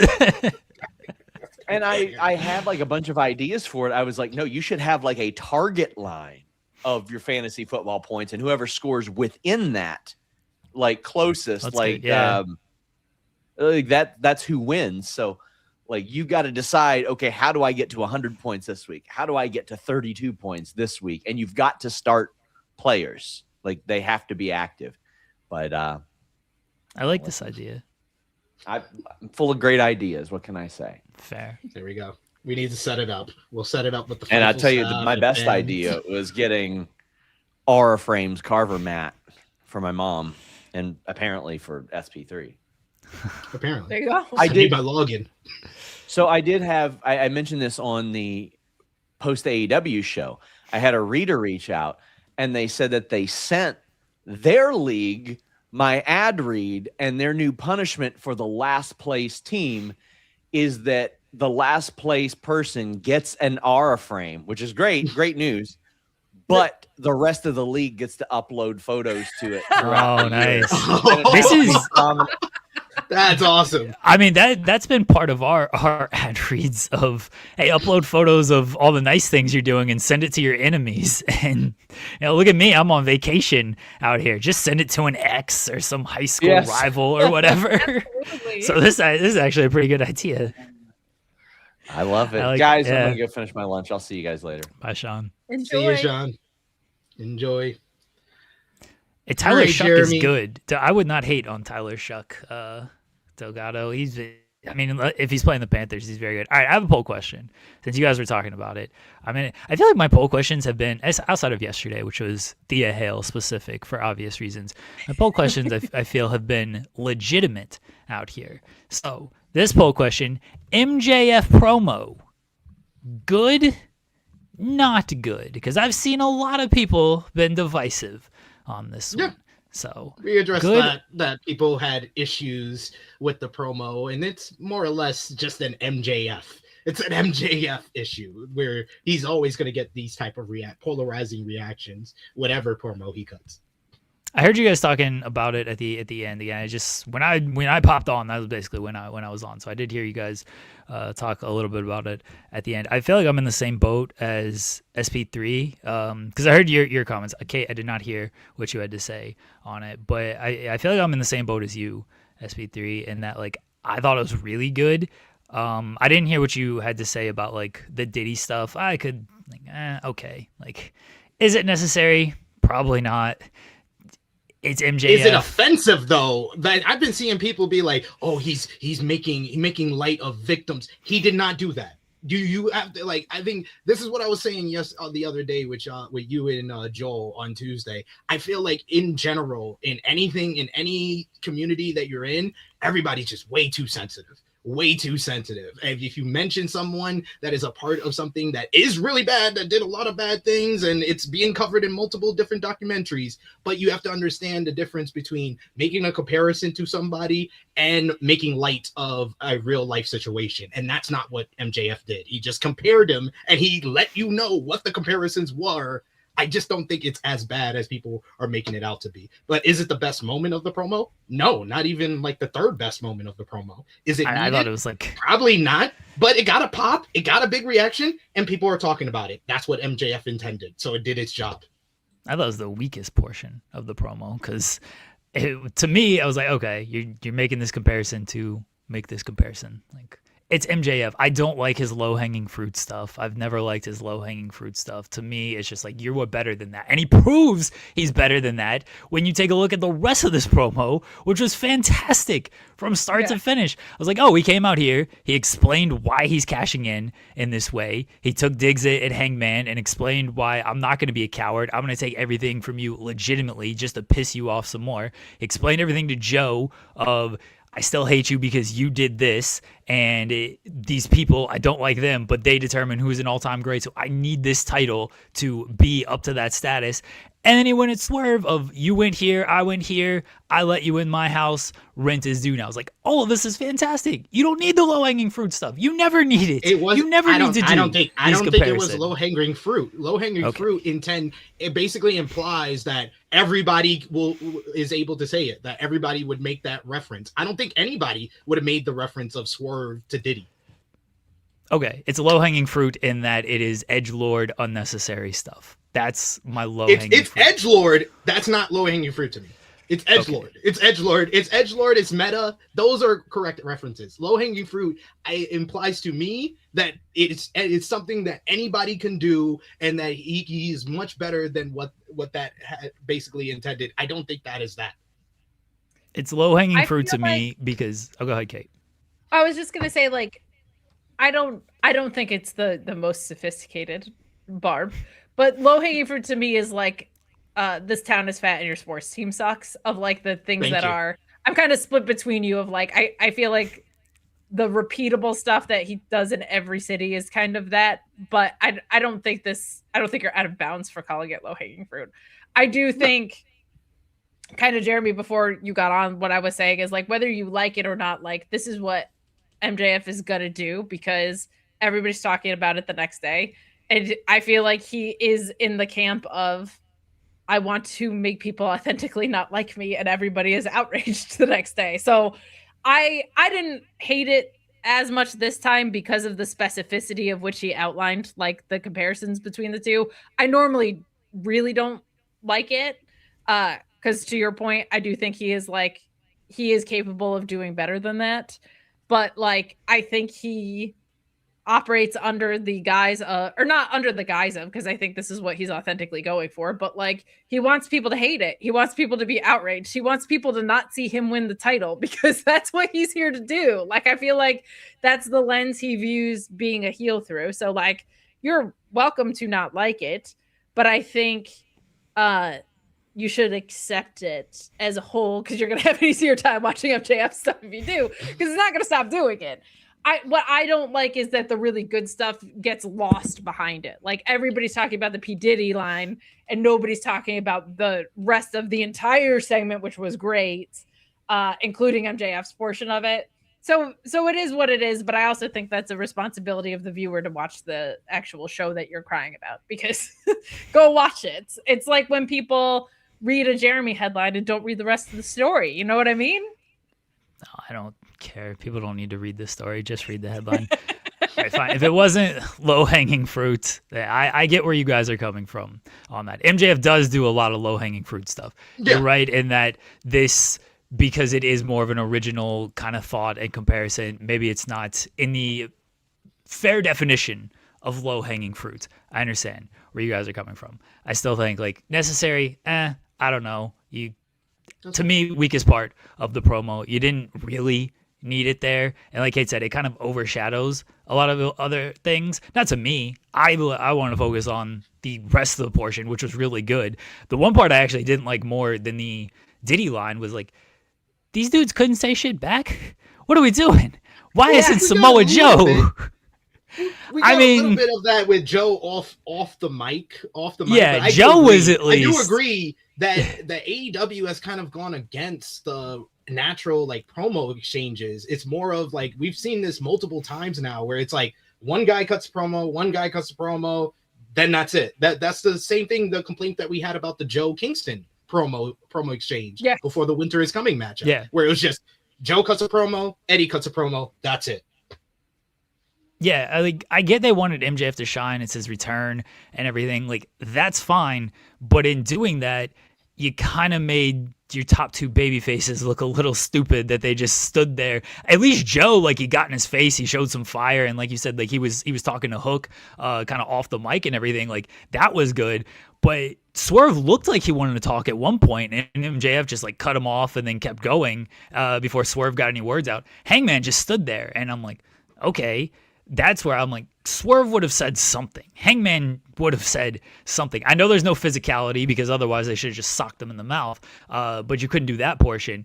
But Swerve, like, I don't know, you call yourself the most dangerous man and you're just going to stand there and let this man tell you you're twerking for top dollar. I'm not buying you. It's very dangerous right now, buddy. Like, no physicality. Okay, I pull out a knife and stab him then. I don't know. Throw a knife at him. I think qualifies Joe, as physicality. A stabbing does. Yeah, make Nana do it then. Nana can do it. Joe and Hangman have better responses than Swerve. I like Joe getting in his face and it just talking trash and not really taking him seriously. Like, every time MJF made a joke, he's looking at Hook. It's like, well, that's pretty good. was pretty good. And I like Hangman's response of when MJF mentions I'm the biggest and the best homegrown star that AEW ever had. He's just smiling. It's like he doesn't take neither Hangman or Joe, because they have experience. They feuded with MJF before. They don't take him seriously. So I enjoy. I don't need them to say anything more. I do agree with you with Swerve. His reaction was like he was getting pissed off, but he's not saying anything. He's not doing anything. Yeah. I needed more out of Swerve, especially on this one. I agree with that entirely. Like Swerve, it did feel like MJF kind of railroaded that a little bit, and Swerve needed to get it back on track in the perspective of like Hangman could have been like, man, you still don't get it, you know, because like he's older and wiser and he's dealt with MJF before, but Swerve, like they had all those teases like backstage and stuff when they hadn't crossed paths before during the Devil arc, and they finally like past each other. Like I kind of want something more. I would be surprised if we don't get that in the next week or so, like on some program somewhere. But I felt like overall it was a really successful segment, and I agree with you, Jeremy, that like it isn't necessary and it does overshadow the rest of the really good stuff, which on a night like last night kind of sucks because that was very, very strong, like all around.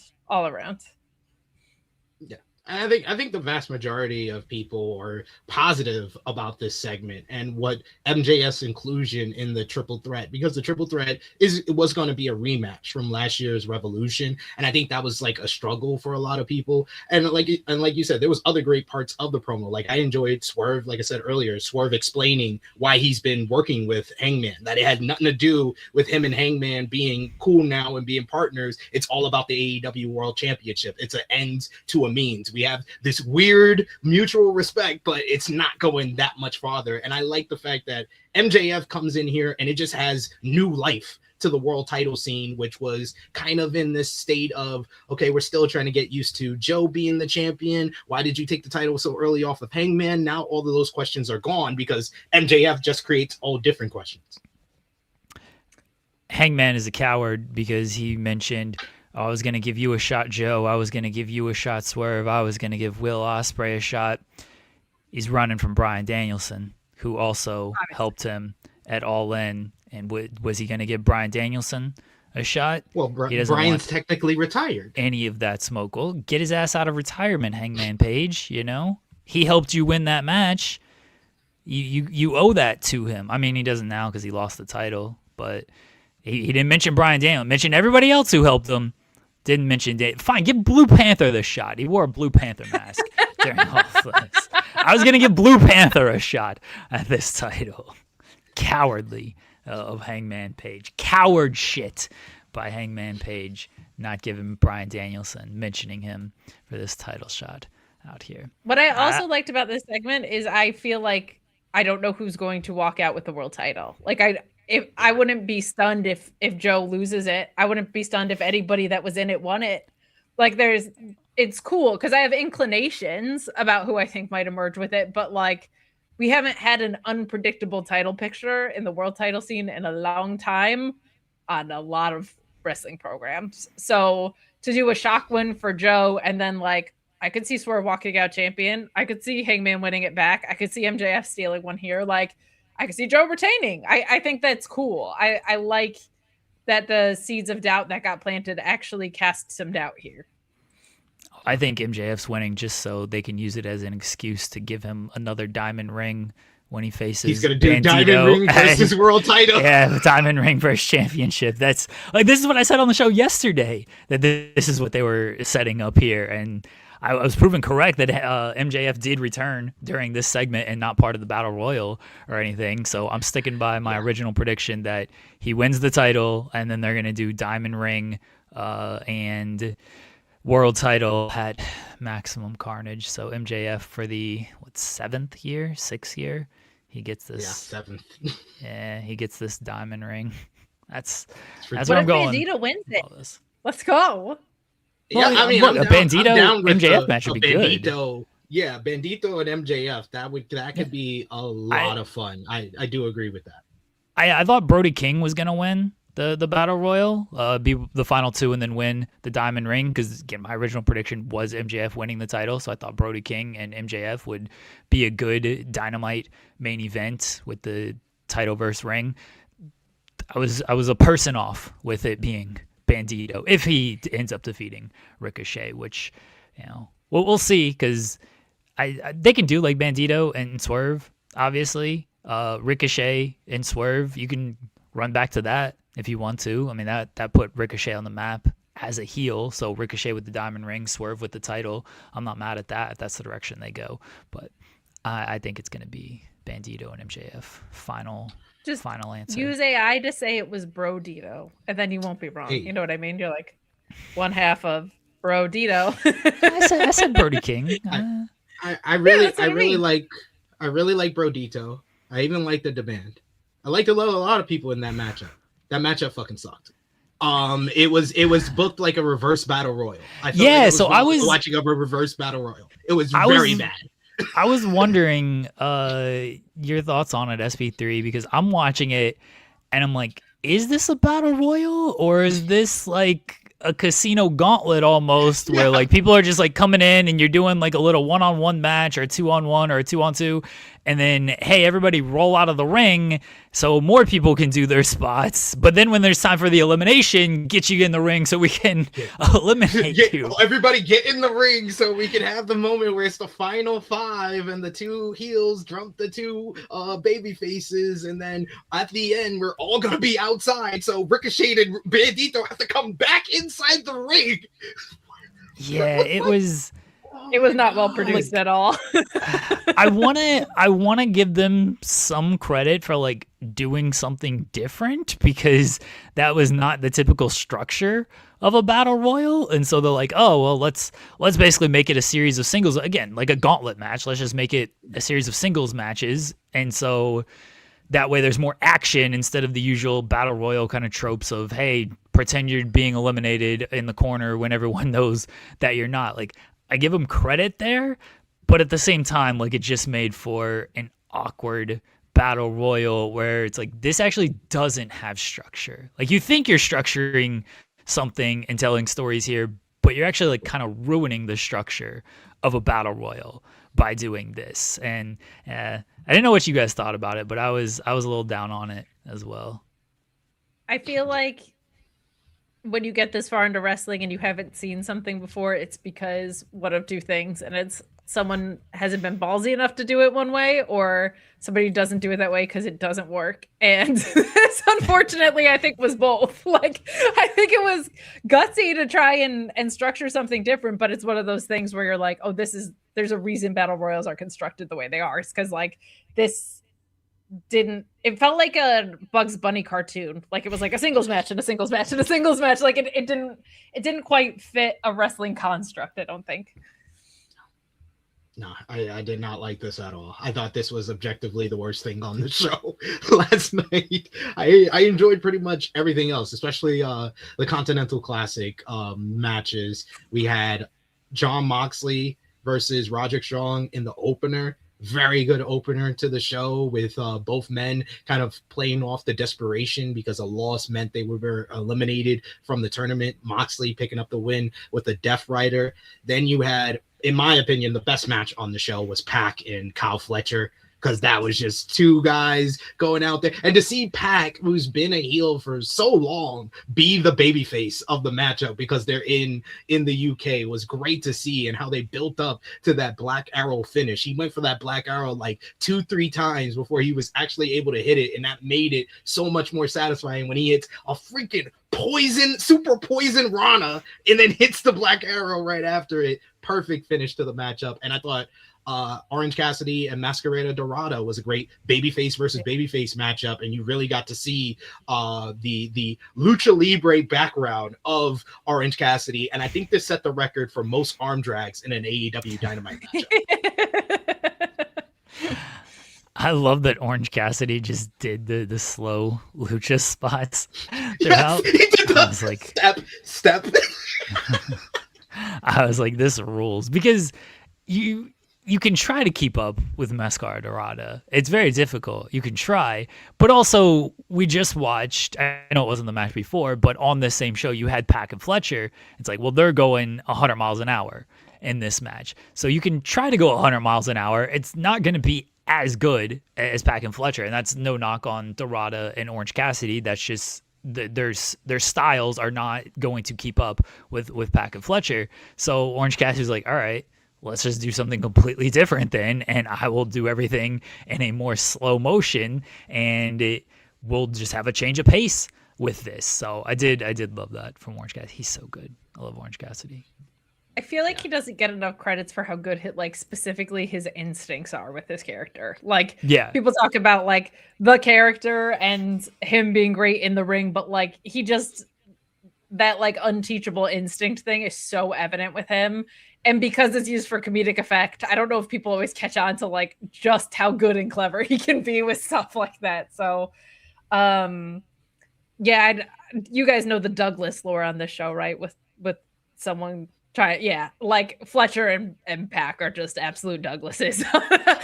As far as two guys, just like I was glad to hear SP3 you say that Kyle Fletcher was the breakout star of the year, because his star has been shining brightly for a while, but I really feel like this year has been his breakout moment, and AEW was very wise to lock him in as long as they did when they did, because he is so perfect for the environment that AEW has.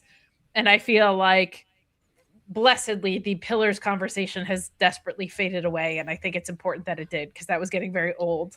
But like when you look at like young future pillars of the company, Kyle Fletcher has stepped into that role so beautifully. And considering he came over as one half of a tag team, it's a wild trajectory he's on right now, and it's a special one. So seeing him and Pac is just, I think, one of the most highly rated yet somehow still underrated workers in the world. That guy is just phenomenal. So it was a really productive block of programming for AEW yesterday. And the C2 always just sets them up the way that they need to get set up for the most part.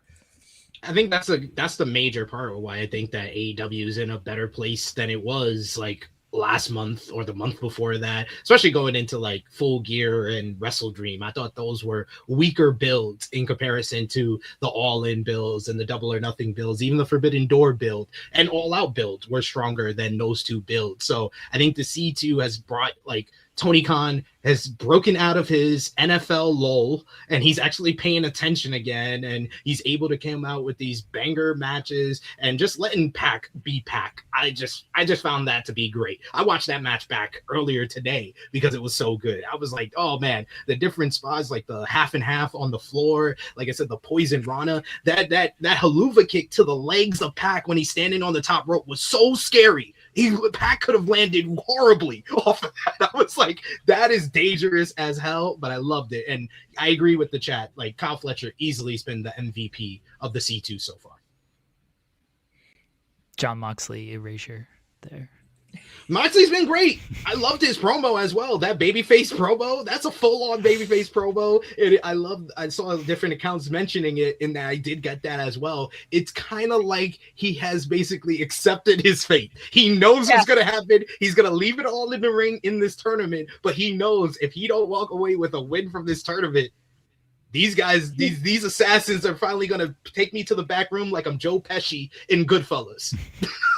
He should smile while tapping out to whoever he's going to tap out to. Like, that should be the next. Is not tapping out anymore. He's done tapping out. He's done quitting. When whoever from the Death Riders puts him in the plastic bag. He should tap out to the plastic bag. Yeah, he gets put the plastic bag over his head. Yeah, he just puts a smile. He's smiling in the plastic bag. That would be something. Oh man, I would say Moxley's doing the best character work in the tournament. That's for sure. Definitely. I think Fletcher's having the best matches as well. But as people know, Jon Moxley is more my style, and so I appreciate his matches maybe a little bit more than I appreciate the Fletcher's match. Not to take anything away from what Kyle Fletcher has done, because he has had some great matches. Kyle Fletcher washed? Is that what I'm hearing? No, Washed was in the following John Moxley with the 6-man tag because A the much Young Bucks better match carried, than John Moxley. Oh, wow. thanks to the Look at Young that. Bucks. The Young Bucks Yeah, thanks carried to the Young Bucks. this match, Now- and oh, Okada and Takeshita and Hechicero Hmm. carried this match. But Steph- what got the biggest reaction of the matchup? I think Reaction? it was that guy that you compared to Klay Thompson staring down with Kazuchika Okada. And I'm sorry, Klay Thompson staring down with LeBron James or Kyrie Irving doesn't get that same reaction. So I mean, Klay Thompson Maybe staring you down know. with Steph Curry definitely does. That gets a that's big not his Steph reaction. Curry. He's never he's teamed with Okada once. What are you doing? All right, that counts. That counts. I just came here to watch the world burn. This was the whole reason I agreed to sit in today was to set up exactly what I set up.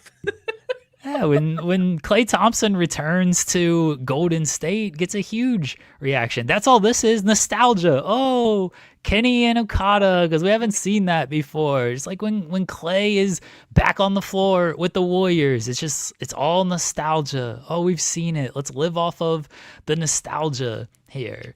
What happened in the match? Kenny washed. Kate, what did you think about the match? I loved it. I enjoyed it, and I'm not playing a bit. I actually do enjoy it. I thought it was a great match. I think everything outside of Kenny was I really liked it. I thought it was cool that the crowd got to see this too. I feel like a lot of this match was well supported by this crowd having the reaction that they did to Kenny and Okada facing off again and stuff like that. I had a lot of fun watching this, but it's always fun in environments like this because for so long Okada and Kenny was kept to Japanese soil, right? Like that story was made bread and buttered in Japan and then they brought it to America and now they've gotten to like tease it in other parts of the world. So I just love when we get crowd reactions that everyone's just hyped. Everyone's just hyped for this Elite reunion. Like that's so awesome. But I had a lot of fun watching. Yeah, the chat's calling it Clay Omega. I thought was just fine in this. I had a lot of I'm fun just gonna watching let y'all know. I'm gonna give y'all a warning. I'm gonna give y'all one warning, especially you, Xena Aura. I'm talking straight to you. I got access today. I will put you on timeout. How'd you get access? What happened there? Hey, some things just happen. Some things just happen that way. He already made us talk about NXT earlier and not Thea Hale. So that was I warned he you. was already- I warned you. I'm sorry. I did warn him. He's on timeout. I did warn him. You Zeno out. I did warn him. No, I put him on timeout. I put user on timeout. I didn't pick the third option. I don't know third how to option like. is how you bet. No, he's on. undo it. You got to wait the 5 minutes. No, you got to wait the 5 minutes, and then he'll be back. Congratulations. There you go. You can You tell who wanted are it. the dads on the show because it's He- like he you have to wanted wait it. 5 minutes. Yep, you got to wait 5 minutes. I do this to my daughter all the time.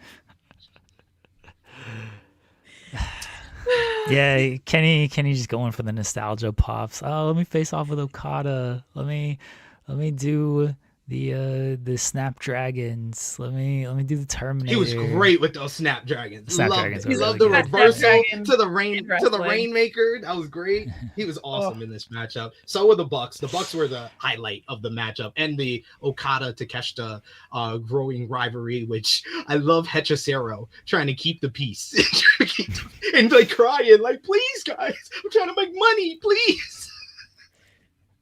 So good. But they do need to wrap this up because the post match does I'm done with indicate it. that we're still doing Elite versus Don Callis family, and legitimately Kenny Omega has been feuding with the Don Callis and the Don Callis family for 2 years. It's been 2 years. May of 2023, Callis turned on Omega, and we are still doing this rivalry going into year 3. Yeah, I'm over Callis and Omega rivalry. No problem. Go after the Has trios. Hayward You should have let me know. You should have let me know. I mean, it was Why'd you pretty let me obvious know? that Xeno Hour Gaming was Xeno Hour. I know, but he didn't have to come up and you can't ban me. I got burners. You should have just commented. I would have left you alone. But don't be flossing your. I'm gonna smack it. Like you're gone again. That was easy. I hope the wayward son of the show. Like if they're gonna be trios, like there's titles for that allegedly. I know 2 of them were on the show last night. Then go after the trios titles. Do something else. I'm done with the Don Callis family stuff. I want something else for Don Callis family as well. Yeah. Like the infighting's been good. I've enjoyed the Takeshita Okada stuff, and obviously that'll most likely lead to an Okada and Takeshita match. But then after that, like we need something else for the Don Callis family instead of let's keep working with Kenny Omega and the Elite. Like they need to go somewhere else. So yeah, just figure out something else to do there. TK really tacked does on feel injury like that. time to the Kenny and Don Callis feud. I do like that explanation. That's actually seems accurate. That's what he did. I actually buy that explanation. I feel like you're underestimating that this was also about the money and not about the feud between the 2 of them. This was for dollars. Well, they got their Why money don't you now. want Now they wrestlers can to get move on. paid? They can. Now they can move on with it and be fine. Have you guys hit these super chats? I was gonna hit them at the end. Okay. Show, but we can do it. We can do it now since you No, mentioned it. no, it's fine.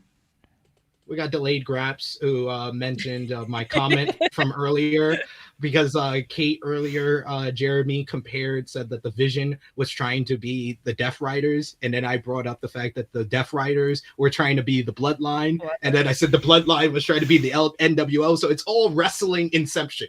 So Yeah.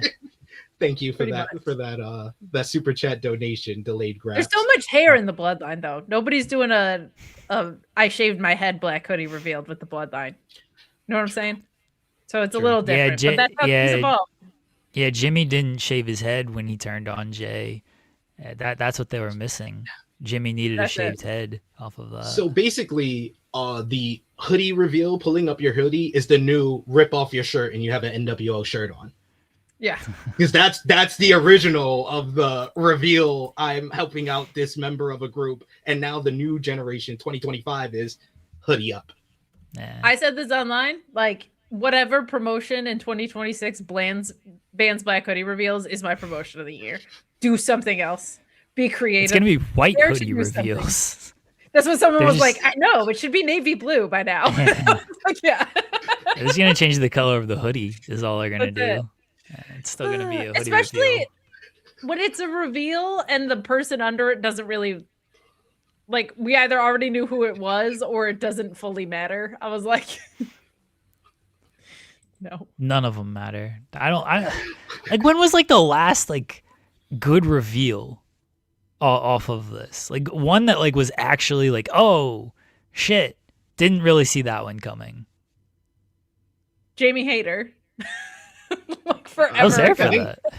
I think was there the for that. original Solo. Not a lot of people were expecting. Yeah. Solo to be called up. Original- That's Solo. where my mind went. Yeah, that's where my mind went was Solo at Clash of the Castle because he was doing stuff in NXT, but no one thought he was like gonna come up that quickly with Yeah. everything. I think he was even a face in NXT too. They like threw him into a completely Yeah. different Street role. champion. Yeah. That I can't think of one since then. And I'm like, oh yeah, that was the one. Honestly, SP3 is gonna get mad at me over this. The one that shocked me the most was the cage match with Samoa Joe and Jon Moxley, and it should have been Jack Perry in there, and instead it was Gabe Kidd for some reason. But I thought it was going to be Jack Perry, and I was very upset that it was Gabe Kidd helping out the Death Riders. So that was the last one where I was like, oh shit, that one's different, because I was hoping for Jack Perry. But yeah, the original Solo one was probably the right answer here. Trench Trench is a good maybe. shout. French. Legend. Oh my god. That is like one of those old names that I'm just like, wow, people actually remember that. That's nice. Yeah. 0-0 in AEW. Never forget. I Undefeated. broke for a minute. I broke for a minute there because I made Xeno Hour break kayfabe, and now I know his real name. Or maybe he's tricking you. Maybe he's Maybe he's not. That's not really the Xeno Hour, and it's somebody who's pretending to be Xeno Hour, saying like, "Haha, I am Xeno Hour." They're gonna reveal themselves. Yeah, he needs a black hoodie reveal. Exactly. Exactly. Oh man. Also on Dynamite, we had the 8-woman tag: Athena, Mercedes, Marina, Megan against Babes of Wrath, and Timeless Love Bombs. So Willow got hit with the O face, and then Mercedes pinned her, and Willow immediately got up and was like, "What the fuck just happened?" And I was laughing that Willow was like immediately up, like she got hit with a roll up, and not Athena's finisher off of this. I was like, why aren't you still down? Isn't that the finisher that is like won like dozens of matches over the past 3 years to where she's the champion? And you got up like a millisecond after getting hit with it in the 3 count. That was a little off to me. The rest of the match was fine. A Joel Pearl fine in this, although he hated it because it set up a women's tag team match. Man. He thought this should have been the women's tag team title match. No, you know me. I never miss an opportunity to go in on Joe Pearl, so I immediately hit him up because I heard all his ridiculous complaints about the segment on Collision, and I'm like, it's quite obvious that they set up a matchup on Dynamite to actually set up the title matchup for the pay-per-view, and Joe was just hating on it for the smallest minute reason, and I called him out on it. I was like, look at that, shocker, it set up a tag team title match, what you wanted in the first place. And he said, well, you could have gave me a title match on this show and the pay-per-view. I was like, thank God you don't book. That was my short response was, thank God you don't book. I feel like I would just disagree with Joel anyway because he's Joel, but like fair. I don't feel like we're off to the hottest start with the Babes of Wrath in the tag division. Something's not clicking, so I think they lost in their first match since winning the title. That's a part of it. That's probably it. I've seen this kind of across the board, and I'm glad because I'm like, I love Willow, I love Harley. I don't know if this works as a tag team. Like, something's not like locked in yet, and I feel like doing just a TV defense as their first defense would dilute it further. Like, I think it's good that the first real defense is going to be on a pay-per-view. I'm kind of feel like they should have just strapped up Megan and Marina, honestly. Like, I feel like for an establishing reign, just having the badasses hold it would have added a little bit. Like, let's have some chasers to get it started. But I don't know. How do you guys feel about like the women's tag picture and what we're off to here? I feel like it's a little weak. I like Willow and Harley separate. Oh, sorry. Yeah, me too. Yeah, I like Willow and Harley separate. Like they're great as singles people and as separate, and like together it feels like they should work. The issue I think is it almost feels a little forced. Like, I don't like the, who are we? Babes. What do we have? Wrath. Babes of Wrath. I was like, this feels so forced that you are like trying to like get this over. Yeah. I was like, you guys are so like naturally charming and charismatic and like funny and everything and likable that like trying to like force me to like you actually makes me not like you as much. Like, just go out there and kind of like be Willow Nightingale and Harley Cameron, and I'll probably like you because you're really great. But trying to tell me like, look at us, we're Babes of Wrath, please chant for us. I'm like, I don't really want to do that. That's 100% it. I'm 100% on the same page as you, where it's like, good plus like great plus great is somehow equaling like meh. Like Harley's great, Willow's great. Putting them together with like this inorganic kind of feeling has not kicked us off to the start that I feel like we could be on otherwise. I kind of disagree. I thought that they did come together a little bit and formed like good in-ring chemistry because I thought they had the best match of the tournament against Athena and Mercedes, and just they had the vibe of like they're just the bubbly, always keep their head up despite how many times they get down. I like the promo work that they did with like the timeless love bombs, the sit down interview. So I was okay with them winning the tag team championships, but I do agree on the point of like it hasn't been the best start to the tag team title run, and a lot of that comes down to how disorganized and how much of a important factor it was to AEW television throughout the entire tournament. That's what it comes down to, is because he created the titles, then it took him a month to come up with the brackets, and then in between that month they started the build for Women's Blood and Guts. Then they also are doing Chris Statlander and Mercedes. So Mercedes has to be in this tournament because you want the star power, but she's still feuding with Chris Statlander at the same time. Then you extremely convolute things when you introduce another title in between the tournament before you even crown champions. Too much. And then a pay-per-view is in between all this tournament, and you decide to do a random match outside of the tournament, even though you have 2 semifinals matches and a final to do. It just was like, okay, this is clear. You are just making a point. You don't care about this. And I think it's going to be even bigger the more it goes on, and it still doesn't feel like that big of a thing on AEW program. So I set up the broadcasts for post shows, even ones that aren't mine, like just to take something off of Sean's plate. And I was so excited when this women's tag tournament got announced because I was like, oh, this is sick. Like, certainly there will be several weeks where I get to like write the lead in being the women's tag tournament stuff. And it felt like maybe once I did that.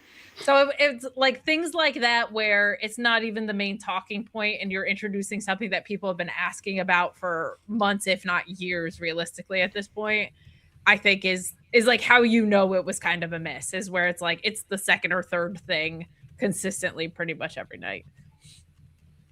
Yeah, it was never like the real focal point of the show. I mean, like kind of the only time that it was Blood and Guts, and obviously that had nothing to do with the actual tournament itself, but it's like, hey, here's a bunch of people who are in the tournament in this match, but even that got overshadowed by the men's Blood and Guts match. But yeah, it was never a real focal point. Like, my issue with it now is the Mercedes aspect in this, because she is the TBS champion, and for a second straight month she's just going after another title. I'm like, don't you have a title that you can be defending, that you can do other programs with? I know Belt Collect, and I think they're setting up Willow probably pinning Mercedes, and they're setting up Willow Mercedes one-on-one, so I'm willing to give some benefit of the doubt there.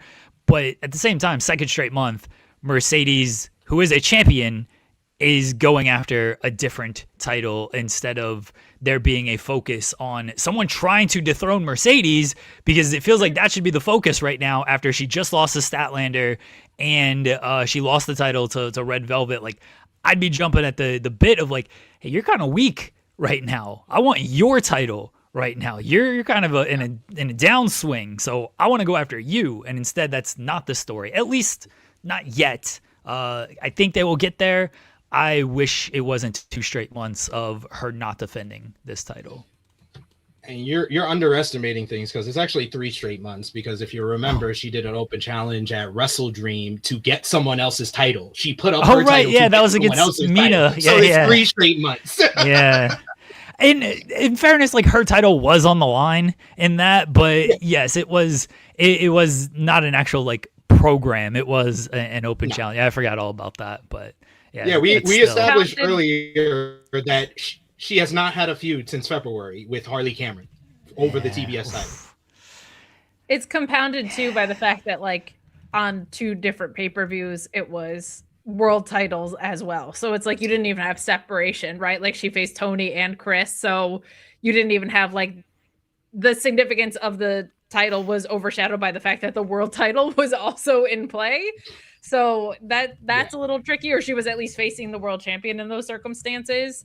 They probably will, if they're smart, even though I think it's bad booking, they'll probably retcon it into her being overly protective of this title because it's going to be the last one she loses, it feels like. Like, it'll probably be like, well, you weren't even putting your title on the line because you're so scared of losing it. Now that kind of makes sense, but right now it's bad booking, I feel like. But if the creative team's smart, they'll turn it into an aspect of the story. Yeah, you got to take advantage of stuff that just happens with creative. Sometimes you just got to go with the flow and just make it a part of the story. Okay, I have to run, but I want to make sure we get this in. What was your moment of Wednesday, SP3?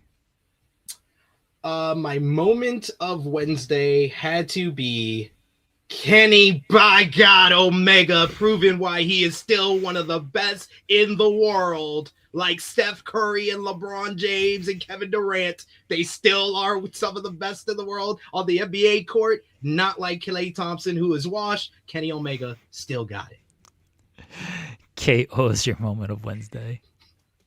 The whole contract signing, I just really liked what everybody brought to the table. So I'll go with that as mine. The MJF return and what everybody said in that whole segment I thought was just fantastic. My moment of Wednesday was slow motion lucha, Orange Cassidy. It's just absolutely my style and pace. Just get what you can get done at the pace that you want to get it done and still come out on top in the end. I respect it. You guys can go as long as you want. I don't care, but I do have to run. Please make sure to do what we accomplished today, so I have a short for later on. And please make sure. I'm also going to do matches. I think I got matches. Yeah, SP3's got a bunch of stuff to do here. It's a Thursday for him. I'm not doing C-Suite. I'm sorry. 2B in the UK does not have WWE Evolve, and WWE don't post Evolve on YouTube until like 6 p.m. in the evening. Like, what are you doing? The whole point of having Evolve on. All right, and please make sure to do the results of the poll question as well. We got a couple more chats still too. Kate, I'll get the audio. Thank you. All right, thank you guys. Appreciate you filling in today, Kate. As I take care of things. SP3, appreciate you as always. I'll be back tomorrow, everybody. Jensen and I will be back later on tonight. We're gonna talk to Cabana Man Dan. He's retiring this weekend, so we're gonna talk to him before his retirement match. And then Joel and I. Joel will unfortunately be back tomorrow. Bye, everybody. Bye, sir. Sorry to hear about your damn. We do have a super chat donation here from Jay Miller. Thank you so much, Jay Miller, for the support. He was talking about our conversation earlier about WWE PLEs. He says the pacing on Evolution shows that WWE can do 6 to 7 match cards on a regular basis. The long breaks and entrances filler are very daunting. This is true. Yeah, they can do it. They just choose not to. There's so much fluff. I feel like Evolution and also the AAA, or as they call it on NXT, or Chelsea Green calls it at least, and the page triple like those shows have shown that you absolutely can do cards that are more in-ring focused. They just choose to yeet for 45 minutes. So I'm just like, why? Why during War Games? Why did you need to do that? I'm fine with it. If he did it in Royal Rumble, I'm fine with it. If he does it in this year's Royal Rumble, or next year's War Royal Games, Rumble, I'm totally fine with it. It's War Games. It's War Games, sir. Maybe you should be a little bit more serious. And the fact that I had people defending it, saying, oh, everyone on the heel team was down, when technically they were not. Literally, Bronson Reed is standing up against the ropes as he does he does not even paying attention. Bronson Reed's right behind him. He's just like. It's also then try and win the match, or like try and do some damage before the last person comes in more accurately. Yes. I crashed out over that behind the paywall so hard. I think I said I was going to learn to mixed martial art to beat up Jey Uso for putting me through that. I'm pretty sure that's where that went. But I was like, this already didn't have animosity or violence in it. And then like, let's run it back. And 3 weeks earlier, he was like, I need to prove that I'm not just a catchphrase at an entrance. Oh, that just made it worse. That set me off. I crashed out very hard behind the paywall on that. We had a I good time. understand. I crashed out as well. On True Hill Heat. I think I crashed out here as well. This is ridiculousness. But Terrible. yes, War Games is not the point of. It's not the point where you should be And yeeting we learned today the lowest rated match PLE on cage match. So we were right. There we go. Austin cage match are right.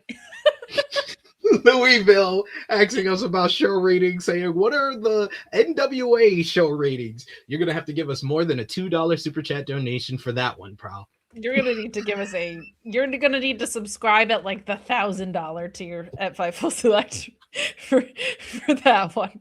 If you do that, I will get a bonus. So then I will go ahead and do that. But I don't know what NWA is. I don't have a Roku TV, so it still exists, really. But to finish up with AEW Dynamite Holiday Bash, you had we talked about the Dynamite Diamond Ring Battle Royal. There was also Jamie Hayter picking up a win against Isla Dawn. I thought Isla Dawn looked good. She looked good in defeat. Jamie Hayter picking up the victory. And then the post-match had the Triangle of Madness jump Jamie Hayter, whip her with a belt. And then Chris Statlander, who seems to be the kryptonite of Triangle of Madness, because last week she beat them up 1-on-3 in a backstage segment. And then this week she just comes in and is wiping out everybody from this team. I do like how they're booking Chris Statlander the last 2 weeks. And I like Hayter giving her the Haterade by accident and then doing the Jordan shrug. Like, yes. Oh well. Oh well. Worked out for me. Good stuff there. Yes. I like when I look at stuff like Blood and Guts, one thing I'd look at is like the significance of it. And with how well Tech was taken to TV and how violent that match was, I'm glad they're paying it off by lining up opponents out of it for for Chris, and like allowing that to have as much value as you could possibly get out of a match like that. Like I like that she is causing this havoc over the Triangle of Madness. That's good stuff. And then the final thing on the show was FTR retaining the AEW World Tag Team Championships against Austin Gunn and Juice Robinson, the Bang Bang Gang. This is the usual. These guys, like, I think that any combination of the Bang Bang Gang versus FTR, it's always going to be a good matchup. And I thought this was a very good matchup. Very kind of old school base, what you would kind of expect from an FTR and with the opponents that they had here. But they maximized everything in this matchup. Like, as far as like building to the hot tag, Juice Robinson was really great, especially his selling of the knee. I don't know how I feel about the Dusty finish with the foot on the rope. I thought that was very not well executed, so I don't know what the point was to even do that. And but I did like the finish with him putting him in the reverse figure four, and you see Juice reaching for the title, but then have to tap out due to the pain. That was a great finish, but I just didn't like the Dusty finish of it all before that. I didn't love it either, and part of why was because I was just like, man, less is always more when you're right. Like these combinations of fellas in the ring just are always going to deliver for you. Bullet Club Gold versus FTR was my favorite commentary call of recent memory with Nigel and Ian on it 2 years ago now, and B was like, it stuck out so much to me for what it was, and it just seems like ever since then, like, man, just the natural, or it looks natural, the seemingly natural at very least. I can't speak to what they felt in the ring, but like it comes across as just like, man, they have a lot of fun and it's very easy for them to work with each other. So I don't think you needed to over engineer it, but I appreciate what they were going for, especially because FTR with Stokely just feels so straight out of the 80s that, like, of course, a Dusty finish actually fits in kind of perfectly along those lines. So not that in the 80s they were going around like talking about not being able to get hosed and stuff, but the rest of the act, I feel like that was an all-timer. That I want to say that was an all-timer sign by that lady. Look Big Stokes host scare. Like, I love it when you're a manager that says something like that and it's following you months later, like you did something right in that moment. It was also like, he was so apoplectic about like, I get no hose. Like, he was His delivery on it was so picture perfect, and he's been a fantastic manager for a long time. I'm not surprised that this is working so well, but heel FTR, and I liked face FTR, but heel FTR to me will always feel like they put on the right outfit that morning. Like they just work so well in that way. And I think it's also been productive for the tag division to be able to get some more face tag teams over as well. And this was no exception. So I agree with you. The Dusty finish wasn't for me, but I think it was overall a really great match. And I also loved the ending with that reverse figure four. That was fantastic stuff. Yeah, so really good episode for the Holiday Bash. Mostly, I would say the MVPs of the episode was probably the Manchester crowd. They were just into everything throughout the night. It's so different whenever, especially AEW in the UK. Like we always used to say that about WWE, but AEW in the UK just have a different vibe to it. I think people underestimate that in other parts of the world, the gap is much closer between WWE and AEW. Like in some parts of the world, AEW is the leading wrestling promotion. And the UK certainly seems to be indicative of that here. Not that they don't show out with WWE crowds, because Lord Almighty do they. But like you're right that there's a very specific energy that seems to pop up. And for an extended episode 2 like this, it was really refreshing to have a hot crowd the whole time. And I can't wait to see the taped stuff that we got overseas as well, because I'm really, really looking forward to some of what I've heard spoiler wise is going to be great. So looking forward to that. Indeed. So we got to do 2 things for the shorts of it all for Jeremy. And this week, I'm going to give you my top 5 matches from the week. I didn't do it on Tuesday, so you're getting everything from last Thursday to now, the top 5 matches of the week. I do want to give a shout out, honorable mention to Speedball Mike Bailey versus Kevin the Jet Knight from Collision. Winter is Coming. Just an awesome full throttle, all thriller, no filler type of matchup. So want to give that love. Number 5 this week, the Elite versus the Don Callis family. Love that matchup. That matchup was just absolute blast, an absolute banger, awesome trios action. Seeing the Elite back together was a lot of fun. Seeing Okada go at it with Omega, seeing Omega go at it with Takeshita, all the different combinations. It just worked. That was just a banger matchup. I give that 4.25 stars. Then we got number 4. I'm going to go with Pac and versus Fletcher from last night's Dynamite Holiday Bash. Another proto star banger in the Continental Classic. I think that he's had some of the best matches. I think I was very high on the Okada matchup, the Kevin Knight matchup. I gave 5 stars last week to the Speedball matchup. And again, Fletcher is in this top 5. I gave this match 4.25 stars. Then number 3 might be controversial here that I have it this low, but Gunther versus John Cena. John Cena's final matchup from WWE Saturday Night's Main Event. I absolutely love Gunther in the ring. The simplicity of what he can do in the ring and just pitting that aura of a monster heel is just second to none in wrestling today. And they told a great story. They could have tweaked the little things, especially with the finish and stuff like that, but it was a great matchup nonetheless. I gave that, I'm probably the high man on that. I'm going to give that 4.5 stars. I think that was a great story, great storytelling between those 2 guys. Number 2, this is for the love of Kate, TMDK versus Gabe Kidd and Yota Tsuji, the World Tag League final. This was one of the best tag team matches of the entire year.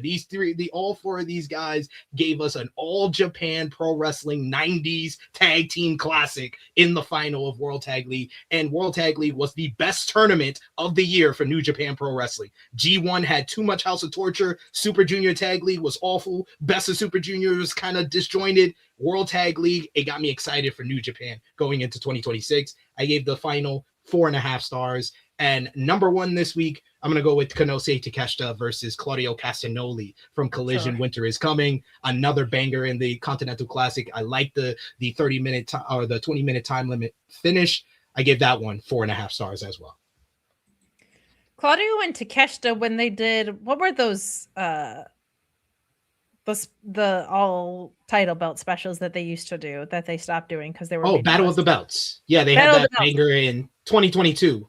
Yeah, that was like that was a match that nobody remembers because it was on Battle of the Belts, but was unreal. So my expectations for that were very, very high. And those two just know how to work each other. Like, that's such a fun thing to watch. And I will comment as a resident TMDK reporter and CSJ stan. Zach is such an interesting tag wrestler, and that match was so fun. Best work out of Gabe in a while too. I felt like I really, really liked what we got there. I, of course, wanted more TMDK in the tournament. I don't know why Shane and Mikey aren't booked in that, but Zach and like Oi was great. Like he was such a great guy to add to that specific faction, I think, because like he brings something so different, but there's so many flavors that he can absorb from all the other guys in it. Like I think it was very right to continue to raise him under the TMDK umbrella. I really like it. And we didn't get it as much in this, but like Zach as a hot tag is always so interesting to me because he's like, he comes in hot with holds. Like it's really interesting. There's not really anybody else in wrestling that does it quite the way he does because of his style. And I think it's like kind of ambitious, honestly, for him to do that as a hot tag. Nobody else is really doing that. So I agree. And I feel like that tag division desperately needed a banger of a tournament, and they got one. They got some really good stuff out of that. So happy to have seen that for sure. That was a great match. Absolutely agree there. Yeah, Zach is so good because he was like the highlight for me of the World Tag League. His ability to have these kind of like, he's having two separate singles matches with whoever's on the other side, because he had the Bishamon tag team matchup. It was a whole bunch of callbacks to the Hiroki Goto rivalry. It was just a whole bunch of moves that you saw in the previous matchup, him trying to do the arm bar that he injured Goto with. And then you got that similar vibe with him and Yota Tsuji. It was like a callback to their G1 final. And then him and Gabe Kidd, it was a callback to last year's G1 this year that they weren't able to have. They kind of had it in this World Tag League final. So yeah, I enjoyed the hell out of this matchup. And I agree with Jules. Finley and Hiromu Takahashi was the most entertaining team. I said it in our review on True Hill Heat with me and Jay News. The War Dogs unaffiliated alliance was the best thing to happen to the tag team division. The best thing to happen. I agree. It's been really interesting, and I'm glad to see Finley starting to get his flowers too, because like he was under a lot of criticism. I think some was rightfully so for a while. Of like, there's a very staunch legacy with the Bullet Club. Like it's a lot to be the leader of, and he carved a completely different path. And then like somewhere around Wrestle Kingdom last year, he had that great match with Brody, I think it was, and up until now, like he's really started to, I think, grab people in the way that we were hoping he'd be capable of doing, where I feel like you've seen some other people maybe not do that in New Japan as much. No shade to them, but I think the stakes were very high for Shota, and he hasn't quite panned out the way that we were hoping, and it's certain things of like that. So seeing Finley kind of grow into this has been really great, and a very entertaining tag team in ways that I wasn't fully expecting. Like very cool. Very cool. Yeah. I've enjoyed that. And I've even Taka needed it, I thought too. Because like what was Taka gonna do next was a big question a lot of people had. Yeah. I think Hiromu should have been booked differently throughout this year, because he's a major star for the junior heavyweight division, and they've kind of laxed on the junior heavyweights in general. But I like the fact they put Hiromu in the World Tag League. That felt like it was the right choice for them to do. So some good stuff over in New Japan, but we had some good stuff today, Kate. So my question to you is, what did we accomplish today? I think what we accomplished today was this is tough because we accomplished a lot. We did. I think what we accomplished most was that you had to pay a lot of money to get us to review NWA PLEs and give our thoughts on them, or pay-per-views. I think we got a paid chat about it, and we still were like, absolutely not. And we did get a paid chat about NXT and reviewed it. So I think what we accomplished is that the bar is very you have to pay a lot for us to talk about NWA. I think we accomplished a lot. You found out breakdowns of the Sports Illustrated awards, and you found out how the voting went. You got that information on the show. We gave them full-on information about cage match ratings for each and every WWE PLE, as well as the Kate match rating for NXT PLEs. We talked about AEW Dynamite Holiday Bash, which was another great episode. We had some conflicting thoughts on MJF's contributions to the promo exchange. That was the main talking point from that show. And of course, we got to talk about TMDK and New Japan Pro Wrestling, because I was not going to let that go by with Kate being here on In the Weeds. SP3 just knows how to warm my heart during the holiday season. He was like, we are going to talk about TMDK so Kate can feel so much joy. Yes. So we got a lot done today, and we want to thank Kate for joining us. Please don't be a stranger. This was such a great time. I told you you were an upgrade from Jeremy and Joel. I know Jeremy's going to be very upset about that. Joel's going to act like he doesn't care, but he's probably going to cry about it. But Kate, Joel we love you here. Joel won't be surprised that we said that about him. We'll put it that way. But I had so much fun. We love fun having you here. I love being here. I think this is only the second time I've gotten to like fill in, but it's such a fun vibe on the morning show stuff. And I do so much week to week content to be able to like pull back a little bit is really fun. And I always love hanging out with SP3. So thank you. If Joel was like, can you fill in with me? I would have been like, I think I'm going to be sick that day, actually. No, I'm just kidding. Schedule it December 18th. Yeah, I'm going to be sick. Gotta watch that day. Thank you guys for joining us today. Stay locked here on Fightful Overbook. Hit the subscribe button. Hit the bell to stay notified. We got Jeremy and Jensen will be live for the Spotlight. I believe that's going to be at 6:30 p.m. Eastern time today. So you got that to look forward to. We got tomorrow's In the Weeds, where Joel and Jeremy will be back to probably talk about TNA Impact. I see that Joel said that we were going to do a preview of TNA Impact, and he must be fooling somebody, because you got to pay us more than NWA to get us to review TNA Impact. But there will be a cage match with NXT and TNA, so hope you enjoy that. But they'll talk about that tomorrow on tomorrow's show. They'll give you their thoughts on Dynamite Holiday Bash as well, so be on the lookout for that. 10 a.m. Eastern time. We're here every weekday, 10 a.m. to probably close to 1 a.m. like today, 1 p.m. excuse me, 1 p.m. like we are today. So hit the subscribe button, hit the bell to stay notified. For Kate, for Jeremy, for SRS, it is me, your True Hill Phenom SP3, and we are out of here.